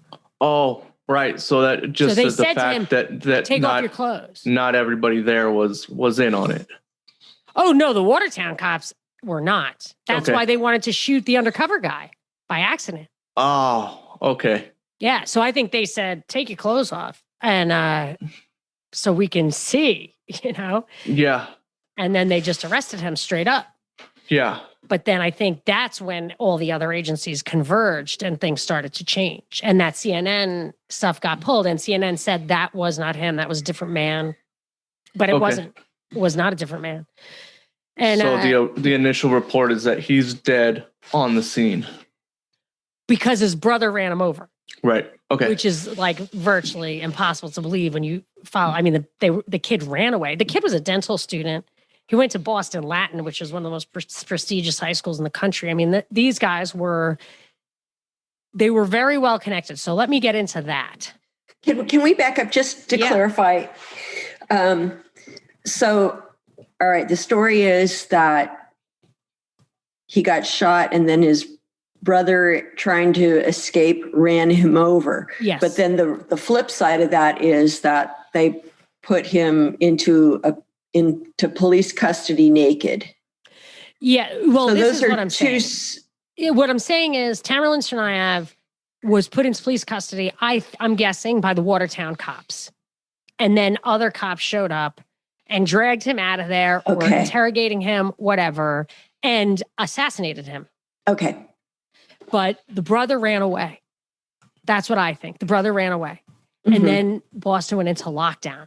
Yeah. Remember that? Like Boston was in lockdown for a day. They had big tanks. They had guys with, military with long guns. I think it was 9,000 soldiers converged on Boston for this one kid who was injured, supposedly. And they went into people's houses with these big guns, scaring the crap out of them. Locked it down for at least one whole day. I think maybe it was a day and a half or longer. And then only after that lockdown was Jahar Tsarnaev found. And he was found in an area outside the lockdown. And everyone said that was incompetence. But I think the lockdown, they didn't want to find the guy because they were running a drill on martial law / lockdown. So I think the way governments work, the way any operations like this would work is that they have to do drills to see how populations respond. And I think that's probably something they openly admit. I know they kind of do stuff like that in foreign countries. I remember like an Operation Camelot in Chile from the 60s or 70s. They openly admitted they did it. But I think that the Boston lockdown was a drill to see how Americans would respond. And someone who might defend that policy could say, well, they need to do that. They need to conduct these kind of experiments for you to be safe from some kind of invasion or terrorist attack. And it doesn't work if you know it's a drill. So they did that for your own good. It's totally legit, whatever. I don't know, but that's what I think it was. Our next clip is from Johnny Vedmore and this great news pasty clip. And here we are with a fitting image to start on this news pasty. It's a news pasty. And we're going into the AI world. And look, it looks like Rishi Sunak is all computerized, doesn't it? And it looks like this meeting could have been an AI Rishi Starmer. Rishi Starmer. Can you imagine? Here, Sunak, Rishi Starmer. Starmer, Sunak. Rishi. Kia, what? Oh, they're both the same thing. I can't bloody tell. Where's Nick Clegg gone? That's what I want to know. No, these guys look computerized. And it says long-term decisions for a brighter future in our AI apocalypse. Because this is called Rishi Sunak gives stark warning on dangers of AI. Is he only catching up? Well, he's AI. That's why he's catching up. Good morning, everyone. Thank you, Adrian. I'm delighted to be here at the Royal Society, the place where the story of modern science has been written for centuries. Oh, the story of modern science and people. Yes, you're quite right. The Royal Society is exactly where the say it again. Say it again, because the Royal Society members include the people who wrote up all of the pandemic modeling. Literally designed pandemic computer modeling in the first place and then pushed it on people. Place where the story of modern science has been written for centuries. Yes. Now, I'm unashamedly optimistic about the power of technology to make life better for everyone. So the easy speech for me to give, the one in my heart I really want to give. The one in your heart you really want to give is the one that we're going to do amazing because we're it's some mental sort of campaign speech that doesn't fit reality. So he's going to say, I'm not going to give the real speech. I'm going to give this speech, which is more concerning because I'm an AI bot. Be to tell you about all the incredible opportunities before us. Just this morning, I was at Moorfields Eye Hospital. They're using artificial intelligence to build a model that can look at a single picture of your eyes and not only diagnose blindness, but they can also blind you. They can work out exactly where to stick their fingers. Then the Royal Society is an organization that will blind you as well, and will use data, will use all sorts of modern advances in medicine to push upon us technology which is not ready, and is not ready, I promise. But predict heart attacks, strokes, or Parkinson's. And that's just the beginning. I genuinely believe that technologies like AI will bring a transformation as far-reaching as the Industrial Revolution, the coming of electricity, or the birth of the internet. Now, it far exceeds AI technologies. People can't rationalize it. They can't rationalize it like maybe one AI bot in one computer will be able to do 10 times the work of a human now and will be able to wash our bum for us. It's not the future. The future is that one AI bot can pretend and take the humanity out of being human and pretend to be human and do 100,000, 1,000,000 times the task that one person can do. And when Biden took office, it was 175 million IP addresses went online. And if each one of those becomes its own AI machine, concentrating, if you want to think of it in simplistic figures, each one of those machines could do 100,000, 1,000,000 times the processes of any human. Imagine what will come at high speed. As with every one of those waves of technology, AI will bring new knowledge, new opportunities for economic growth, new advances in human capability, and new T2000s to look for John and Sarah Connor, which is useful because John and Sarah Connor are ne'er-do-wells. Everybody knows it. And the chance to solve problems that we once thought were beyond us. But like those waves, it also brings new dangers and new fears.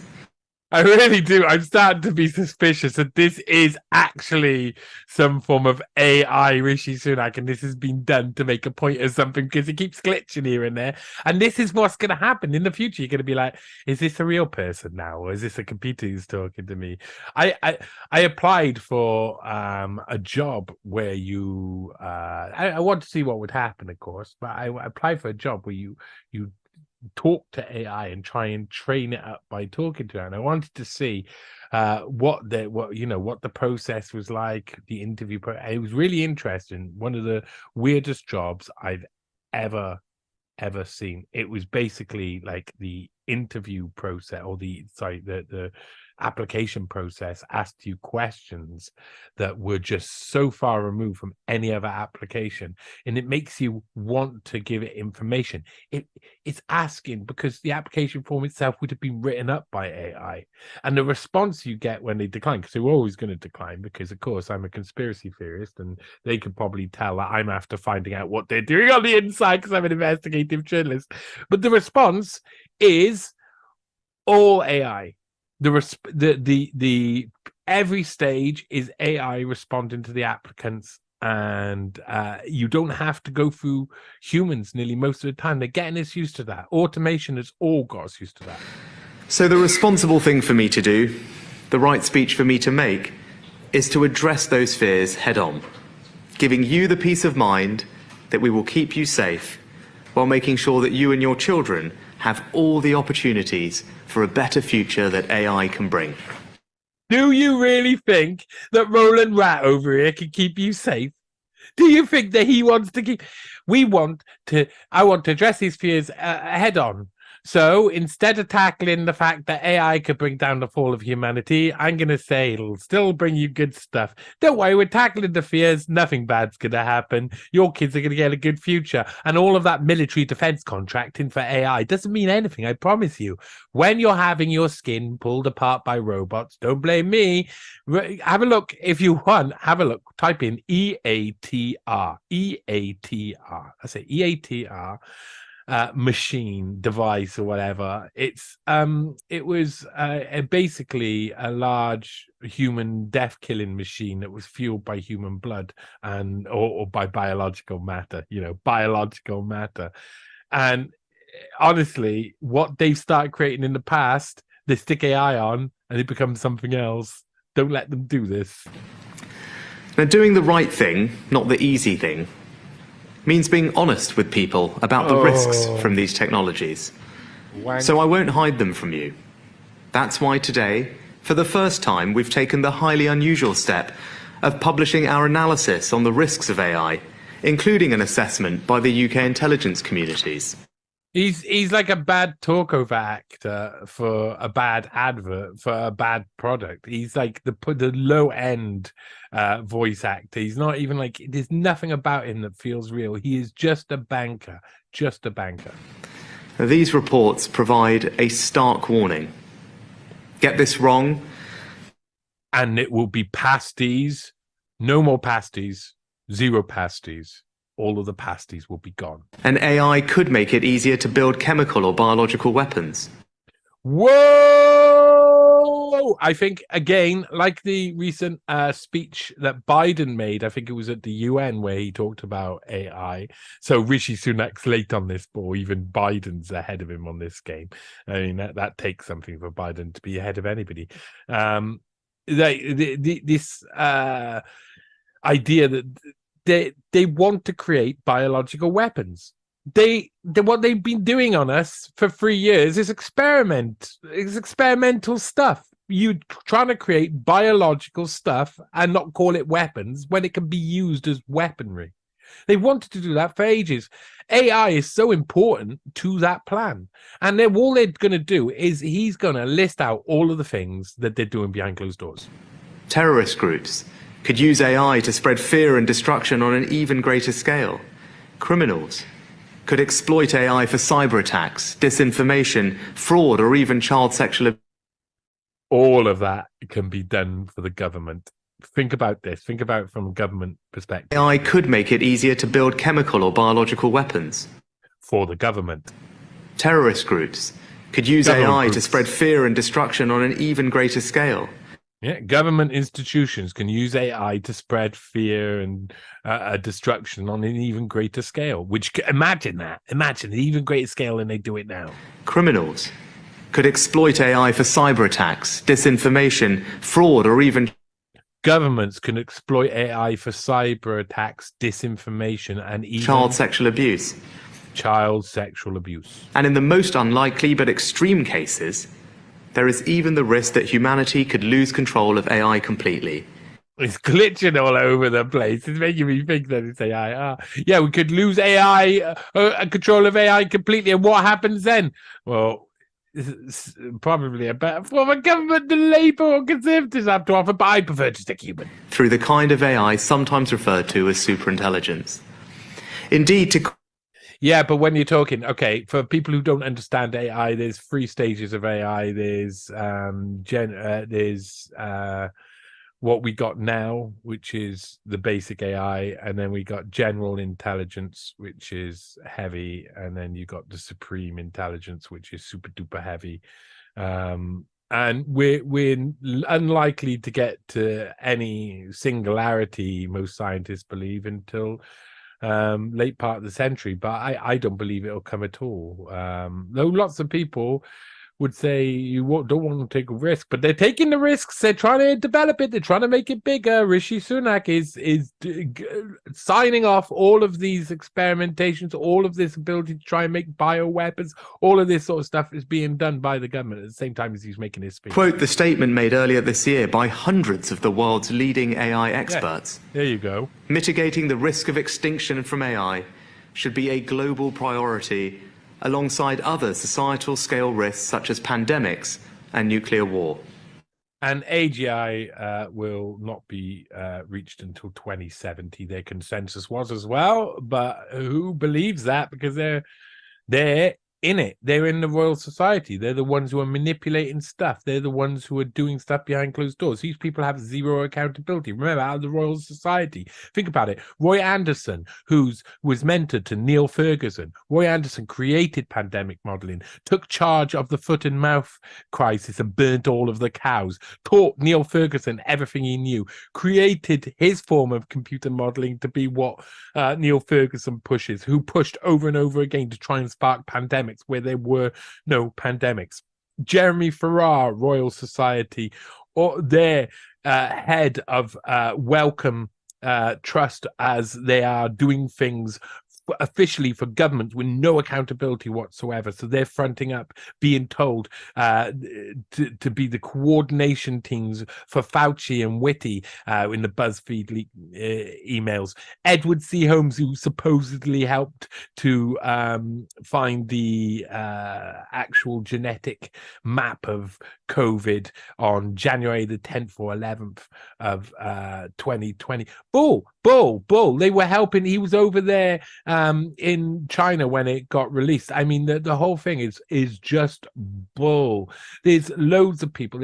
And then there's Richard Sykes, Royal Society, one of the big boys responsible for the entire UK pandemic rollout, everything. The task force, head of the task force. These are all Royal Society, all unaccountable. All officially, Neil Ferguson is Royal Statistical Society, but all of the rest of them are all Royal Society through and through, and it is a place for manipulating the next, getting in the first level of technology, taking it over, manipulating, giving misinformation, and trying to achieve death and destruction, which is what they've done in their labs. Dirty, important down and etc., protected by such people who write the reports, like Brian Spratt, who's also mentored by Roy Anderson and is linked with the Wellcome 5 lot completely over and over again. I was responsible for all of the reports about reporting down leaks and etc. through the noughties. Circle jerk of arseholes, the Royal Society are. Now, I want to be completely clear. This is not a risk that people need to be losing sleep over right now. And I don't want to be alarmist. And there is real debate about this. No, I'm not. I'm completely against fear, Paul, but people should be losing a little bit of sleep about the takeover of robots. I mean, really, if you don't lose sleep over it, you won't have a job at the end of it, because these guys will have gone, oh, it's cheaper to do this, it's cheaper to do this, it's cheaper to do this, until there's no humans left. That's what they like to do. Some experts think it will never happen at all. But however uncertain and unlikely these risks are, if they did manifest themselves, the consequences would be incredibly serious. And when so many of the biggest developers of this technology themselves warn of these risks, leaders have a responsibility to take them seriously. And skewer the thought of what's actually going to happen to suit the best interests of those in power and their political allies. So he will be doing things behind the scenes, just like Biden will be doing, funding all of the things they say they want to warn against behind the scenes. This is what they do. And at the same time, they will offer you the hand of pasty. It'll be covered in pastry and have meat in the middle. And to act. And that's what I'm doing today, in 3 specific ways. First, keeping you safe. Oh, Rishi Sunak, keeping us safe. How nice. I wonder how he's going to do that. I think he's going to burrow into the ground and build us a little shelter. Right now, the only people testing the safety of AI are the very organizations developing it. Mm-hmm. Even they don't always fully understand what their models could become capable of. All right, so what we'll do is we'll get the innocent old government, who's never done anything wrong, to come in and develop all the AI as well. This is what we'll do. We'll have regulators come in who regulate and help to build it in the way we see fit, so that it targets conspiracy theorists and people who don't agree with the state and establishment and government institutions. And there are incentives, in part, Go on. to compete to build the best models quickest. Oh, yes. So we shouldn't rely on them marking their own homework, as many of those working on this would themselves really? agree. What should we Not do? least because only governments can properly assess the risk to national security. Only governments can properly assess the risk to national security, a statement that's been proven erroneous over and over again. I mean, history is a litany of examples of where governments really shouldn't be involved in certain things and can't bring any help anyway. And only nation states have the power and legitimacy to keep their people safe. Do they? The UK's answer is not to rush to regulate. This is a point of principle. We believe in innovation. We believe in getting involved and just spurring it on and pretending we're doing something about it. Hallmark of the British economy. So we will always have a presumption to encourage it, not to stifle it. And in any case, how can we write laws that make sense for something that we don't yet fully understand? Okay, so you're not going to regulate it, so you're just going to get involved with it? So instead, we're building world-leading capability to understand and evaluate the safety of AI models. They're building military capability, really, aren't they? To completely and utterly take control of it and make sure that it does what they want them to do. Within government. To do that, we've already invested £100 million in a new task force. Wow, that's not More much. funding for AI safety than any other country in the world. Oh, wow. The Mirror brings you Rishi Sunak warning of stuff AI. No, he's not. He's saying, oh, don't worry too much. It won't be so bad. The government's got it under control. You don't want to disbelieve the government. Well, who are you? Who have you got? Pasty for brains?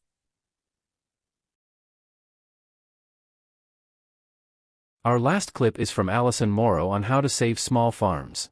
Thanks for tuning into another episode of the Independent Review. I hope to see you all next week. Okay. Let me make sure I got this turned on. Alex Miller's turning his microphone off right now after giving his presentation here at Wise Traditions.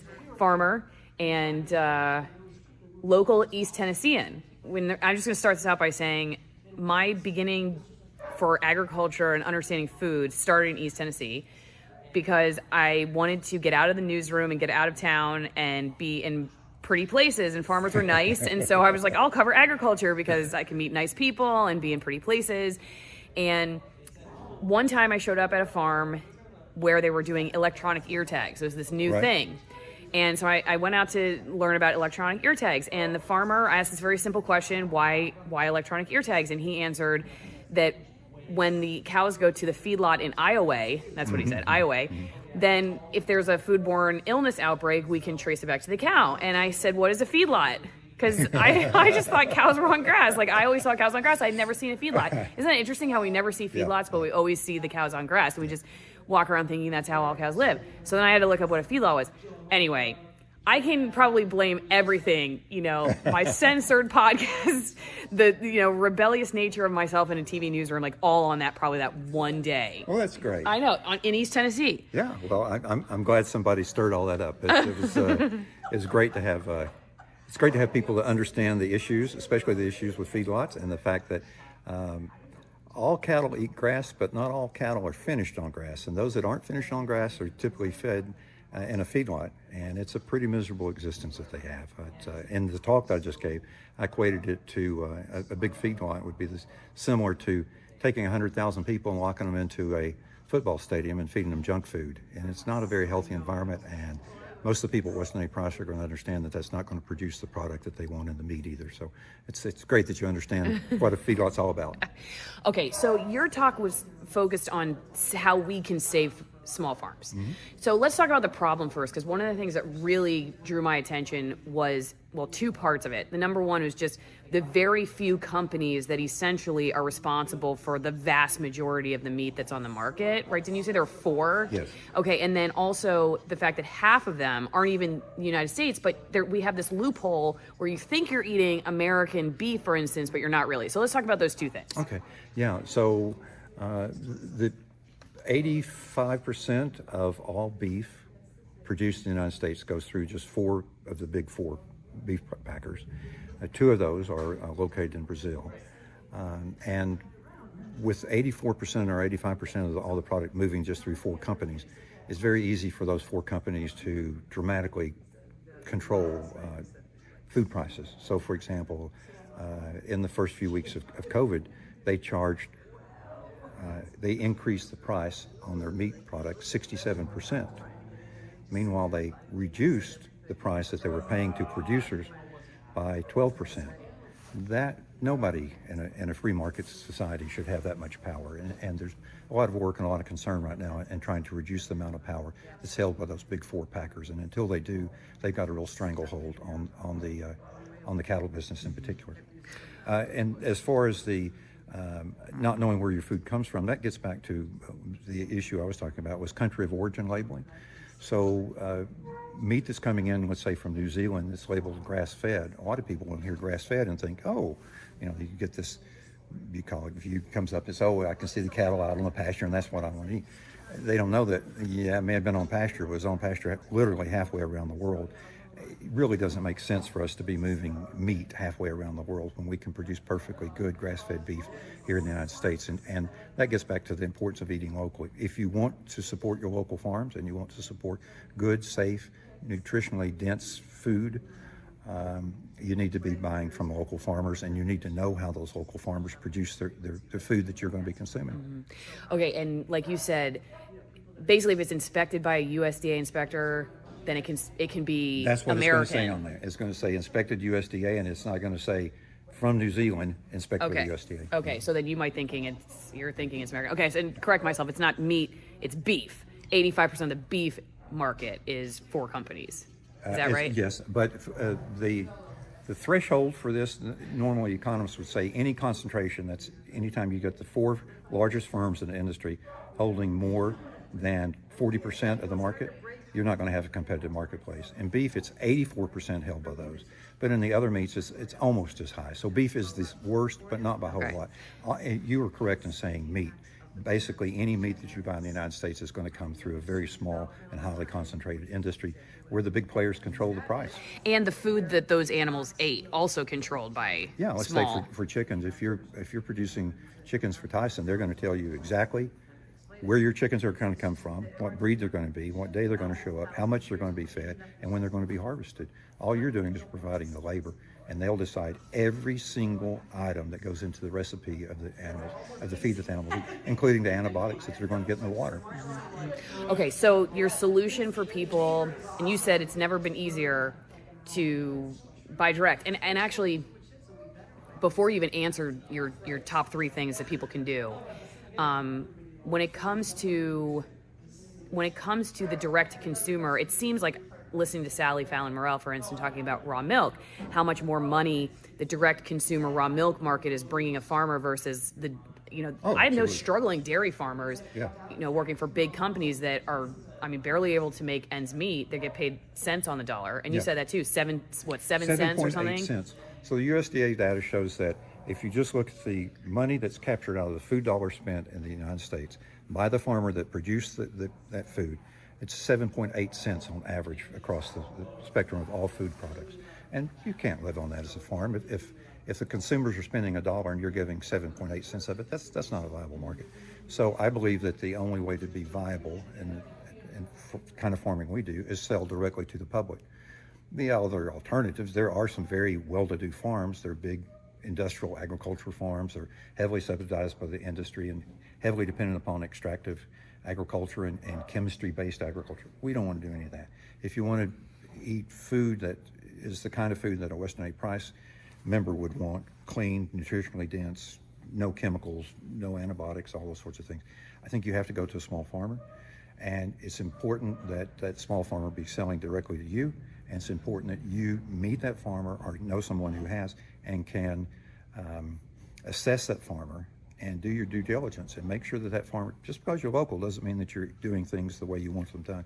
You need to find out what it is you want in the food and who is that's producing that. I bet it's going to be a local farmer, but don't assume that every local farmer will do what you want. Yeah. Well, it just makes me realize, though, that, I mean, every time I feel like, since I'm in the world of censorship, for instance, it's like every time we figure a workaround, they figure out how to stop our workaround. Right. So is there any concern, or do you see anything happening that makes you go, we figured a way, we're selling direct to consumers and people are getting really interested more and more. Right. Now, whoever the powers that be are going to say, well, Tyson says, we don't like that. We don't like that these people are direct to consumer, or are they just not scared of you because they're 85% of the market anyway? Big deal. I don't think at this point they're scared of us. Even the current administration, which decided to spend $1 billion on this, they look at it and say, $1 billion to build out infrastructure for small farmers to process their own animals as opposed to bringing them through us. $1 billion is a drop in the hat. So at this point, I don't think the big players are very concerned about the little players.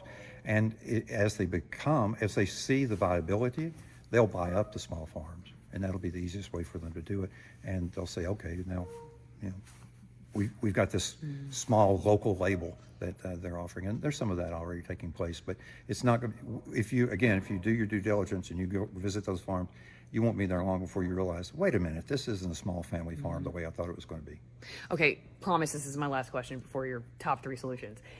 What about, you showed Bill Gates farmland, largest owner, right, or owns the most farmland of anybody in the United States. But then also, I mean, we keep hearing about Chinese buyers coming in, buying a lot of farmland. What was the point you wanted to make to people about that? And how has that affected things, or what could people do? Well, the point is I was showing that our single biggest investment in farming is farmland. And what's driving up the price of farmland is not farmers bidding against farmers, it's farmers bidding against speculators. And everything from Bill Gates to the Chinese, just like you're saying, farmland is a very attractive, low-risk investment, and Wall Street is a major buyer of farmlands right now. Okay. All right. So final question, your top 3, what should people do? Yeah. Okay. Well, there's 3 things. First of all, I would encourage everybody to get serious about buying local. And one of the easiest ways to do that is go to Weston A. Price and take the 50% pledge. It says 50% of your food dollar will be spent locally. And that's just a real straightforward program to help you understand the importance of buying local and then give you a structured way of doing it. Then you have to find local farmers that you want to buy from. And there's, again, never been easier to do that. You can go to Weston A. Price, you can go to the local chapters, you can go to an organization called the Good Meat Project for meat in particular. You can also go to your state government, go to your state's Department of Agriculture, and there will be a site on a page on their website that will help you. Typically, you type in your zip code and it'll tell you where the local farms are and where the farmers markets are that you can shop. The third thing is, so you've committed to it, you found those farmers. The third thing is you need to commit to doing your due diligence. Because again, local is not the same thing as quality, safe, nutritionally dense. You can do anything that can be local. So you need to go to those farms and you need to ask, how is it you produce this food? What chemicals do you use? Which ones do you avoid? Do you feed GMOs? Show me how your animals are taken care of. Show me, are your chickens out on pasture or are they in a coop somewhere? Just go visit and knock around. Most of the farmers that you're going to want to do business with, they would welcome you. If one of the biggest warning signs you can get, if you call up a farm and they say, no, we don't do tours, then ask yourself, well, why aren't you doing tours? We always want to do tours because we want people to understand this is what we're doing, because as soon as they understand what we're doing, they're going to say, that's the kind of product I want to be buying. So farmers should welcome you. If they don't, and if they don't appreciate your asking those questions, that's probably a warning flag for you right there. Okay, so is that all 3? That's all 3. Okay. So recap them. Commit to it, find the farms, do your due diligence, and make sure that when you pick your farmer, they're actually doing what you want. They're not just local. Okay, Alex, how can people follow you and learn more about your product, maybe in East Tennessee or elsewhere? Well, we're on Facebook at Lick Skillet Farm, Tennessee. Is that right, Shannon? I think that's right. Lick Skillet Farm. We're on Facebook. Also, you can go to our website. Website is lickskillet.farm, not .com, .farm. And if you want to contact us, there's a contact page there. Be happy to talk to you. Okay. Thank you, Alex. Thank you. Lickskillet.farm. You got it. Okay. Thanks. Gonna get to my take in a second. Don't forget to go to AlisonWinePromo.com, AlisonWinePromo.com. Get your high altitude, extremist altitude Argentine wines and support my work at the same time. Small family farms, hand-picked grapes, one from almost 9,000 feet. Imagine being a grape at 9,000 feet. They're working so hard for your taste buds. That means fewer pesticides. The grapes produce an amazing flavor because of how hard they're working there in the very hot days and the very cold nights, and also natural fermentation, zero filtration. Like I said, it's wine done very traditionally, and the wine industry has followed a lot of the same trends as big food. So go check them out. You get 50% off the wine, 50% off shipping, and it's a great way to support my work. You go to greenpasture.org. They're the people who put me up in a hotel out here. High vitamin D, butter oil, cod liver oil blend. It's a great way to support my work too. Greenpasture.org. The affiliate link, if you want to buy directly in a way that supports me, is in the description, the video description, or the pinned comments. But if you just go to their website and support them, that's great too. Even if I don't get a buck, that's totally fine. I've been using their product long before they were an affiliate partner, and I really believe in it. AlisonMorrow.locals.com, $5 a month to go one-on-one with the most censored people on the internet. Thanks for the support, everybody over there, and thanks for everyone who donated to the Wise Traditions travel budget. I'm here thanks to you guys, so I really appreciate it. Okay, so agriculture, it's funny. I can really, like I said earlier in the video talking to Alex, I can really honestly say that covering food is what got me to where I am right now talking to you on this phone. Because the problems with the food industry are the same problems with like everything. Medicine and journalism, there's a lot of incompetence, ignorance, fast volume, pressures, money. I mean, it's like the same story. And like I said earlier, like just asking that simple question and realizing that all the press kits that I had been given, all the cows that I had seen, they looked a certain way. And the stuff they didn't want us to see was hidden from view and it was just not talked about. Maybe they weren't talking about it because it never came up. Maybe they weren't talking about it because they know it doesn't look good. You be the judge.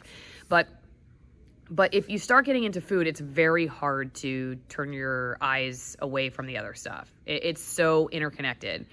And the reason I like talking about food so much is because Alex actually said, he quoted Jane Goodall's book, something Harvest. And it was like mindful eating, I think is the subtitle, like how to eat mindfully or mindful eating or something like that. And she wrote this book basically like, okay, if I could tell people to do one thing that would make the world a better place, what would it be? And it was eat locally.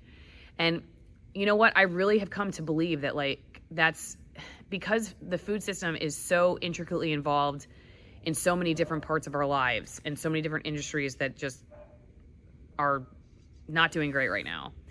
That it is at the center of so many alliances that could be formed for freedom, for health, for the environment, actually, that it brings together people who care about animal welfare with people who care about local economies that tend to be, more conservative. Animal welfare tend to be more liberal. And and we all like have something in common when it comes to food. And it's much harder to divide people when they meet each other and they see each other face to face. And you develop relationships over the table, and maybe that's why food doesn't get as much coverage, because it's too much of a solution. I don't know, but it's the place I have found the most transformative for my journey is to start with that. Not to say the other parts don't matter, like health, medicine, when it comes to your doctor, like choosing your doctor wisely or filtering your water or whatever else, but knowing your farmer, like knowing where your food comes from, genuinely knowing, not just looking at the label, but going and visiting the farm. I guarantee you it is the start of a very wonderful journey that will start to intersect every part of your life. And I totally agree with Alex, like eating locally, but not just like going to the local market, because I just went to a market that said local and I asked where the tomatoes were from, and the guy didn't know, and then I asked him to go find out. So he went and asked somebody who knew, and then he came back and told me North Carolina. And I'm like, that's not local. And for him, that was local, which is weird to me. But you have to ask. You have to visit farms. And you should want to, honestly. I mean, I'm not telling you, I don't want to say like you should or shouldn't, like you have to do it, whatever, go on your journey. I'm not trying to force you to do it. But there's so much to be missed from just taking someone's word for it. Sometimes we have to because we don't have enough time. But there's so much to be gained from doing it yourself, from going through the process of like, even if you're scared, you're like, oh God, what are they going to think of me if I call them and ask them what they feed their animals? Trust me, it's empowering. You'll walk out of that situation knowing more. You've done the research, you've done the legwork, you've made a relationship, you've talked to somebody new, and who knows, you might be friends someday. And it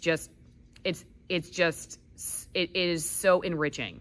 I can't encourage you more to do that. Okay? Thanks again, everybody, for the support. See you next time.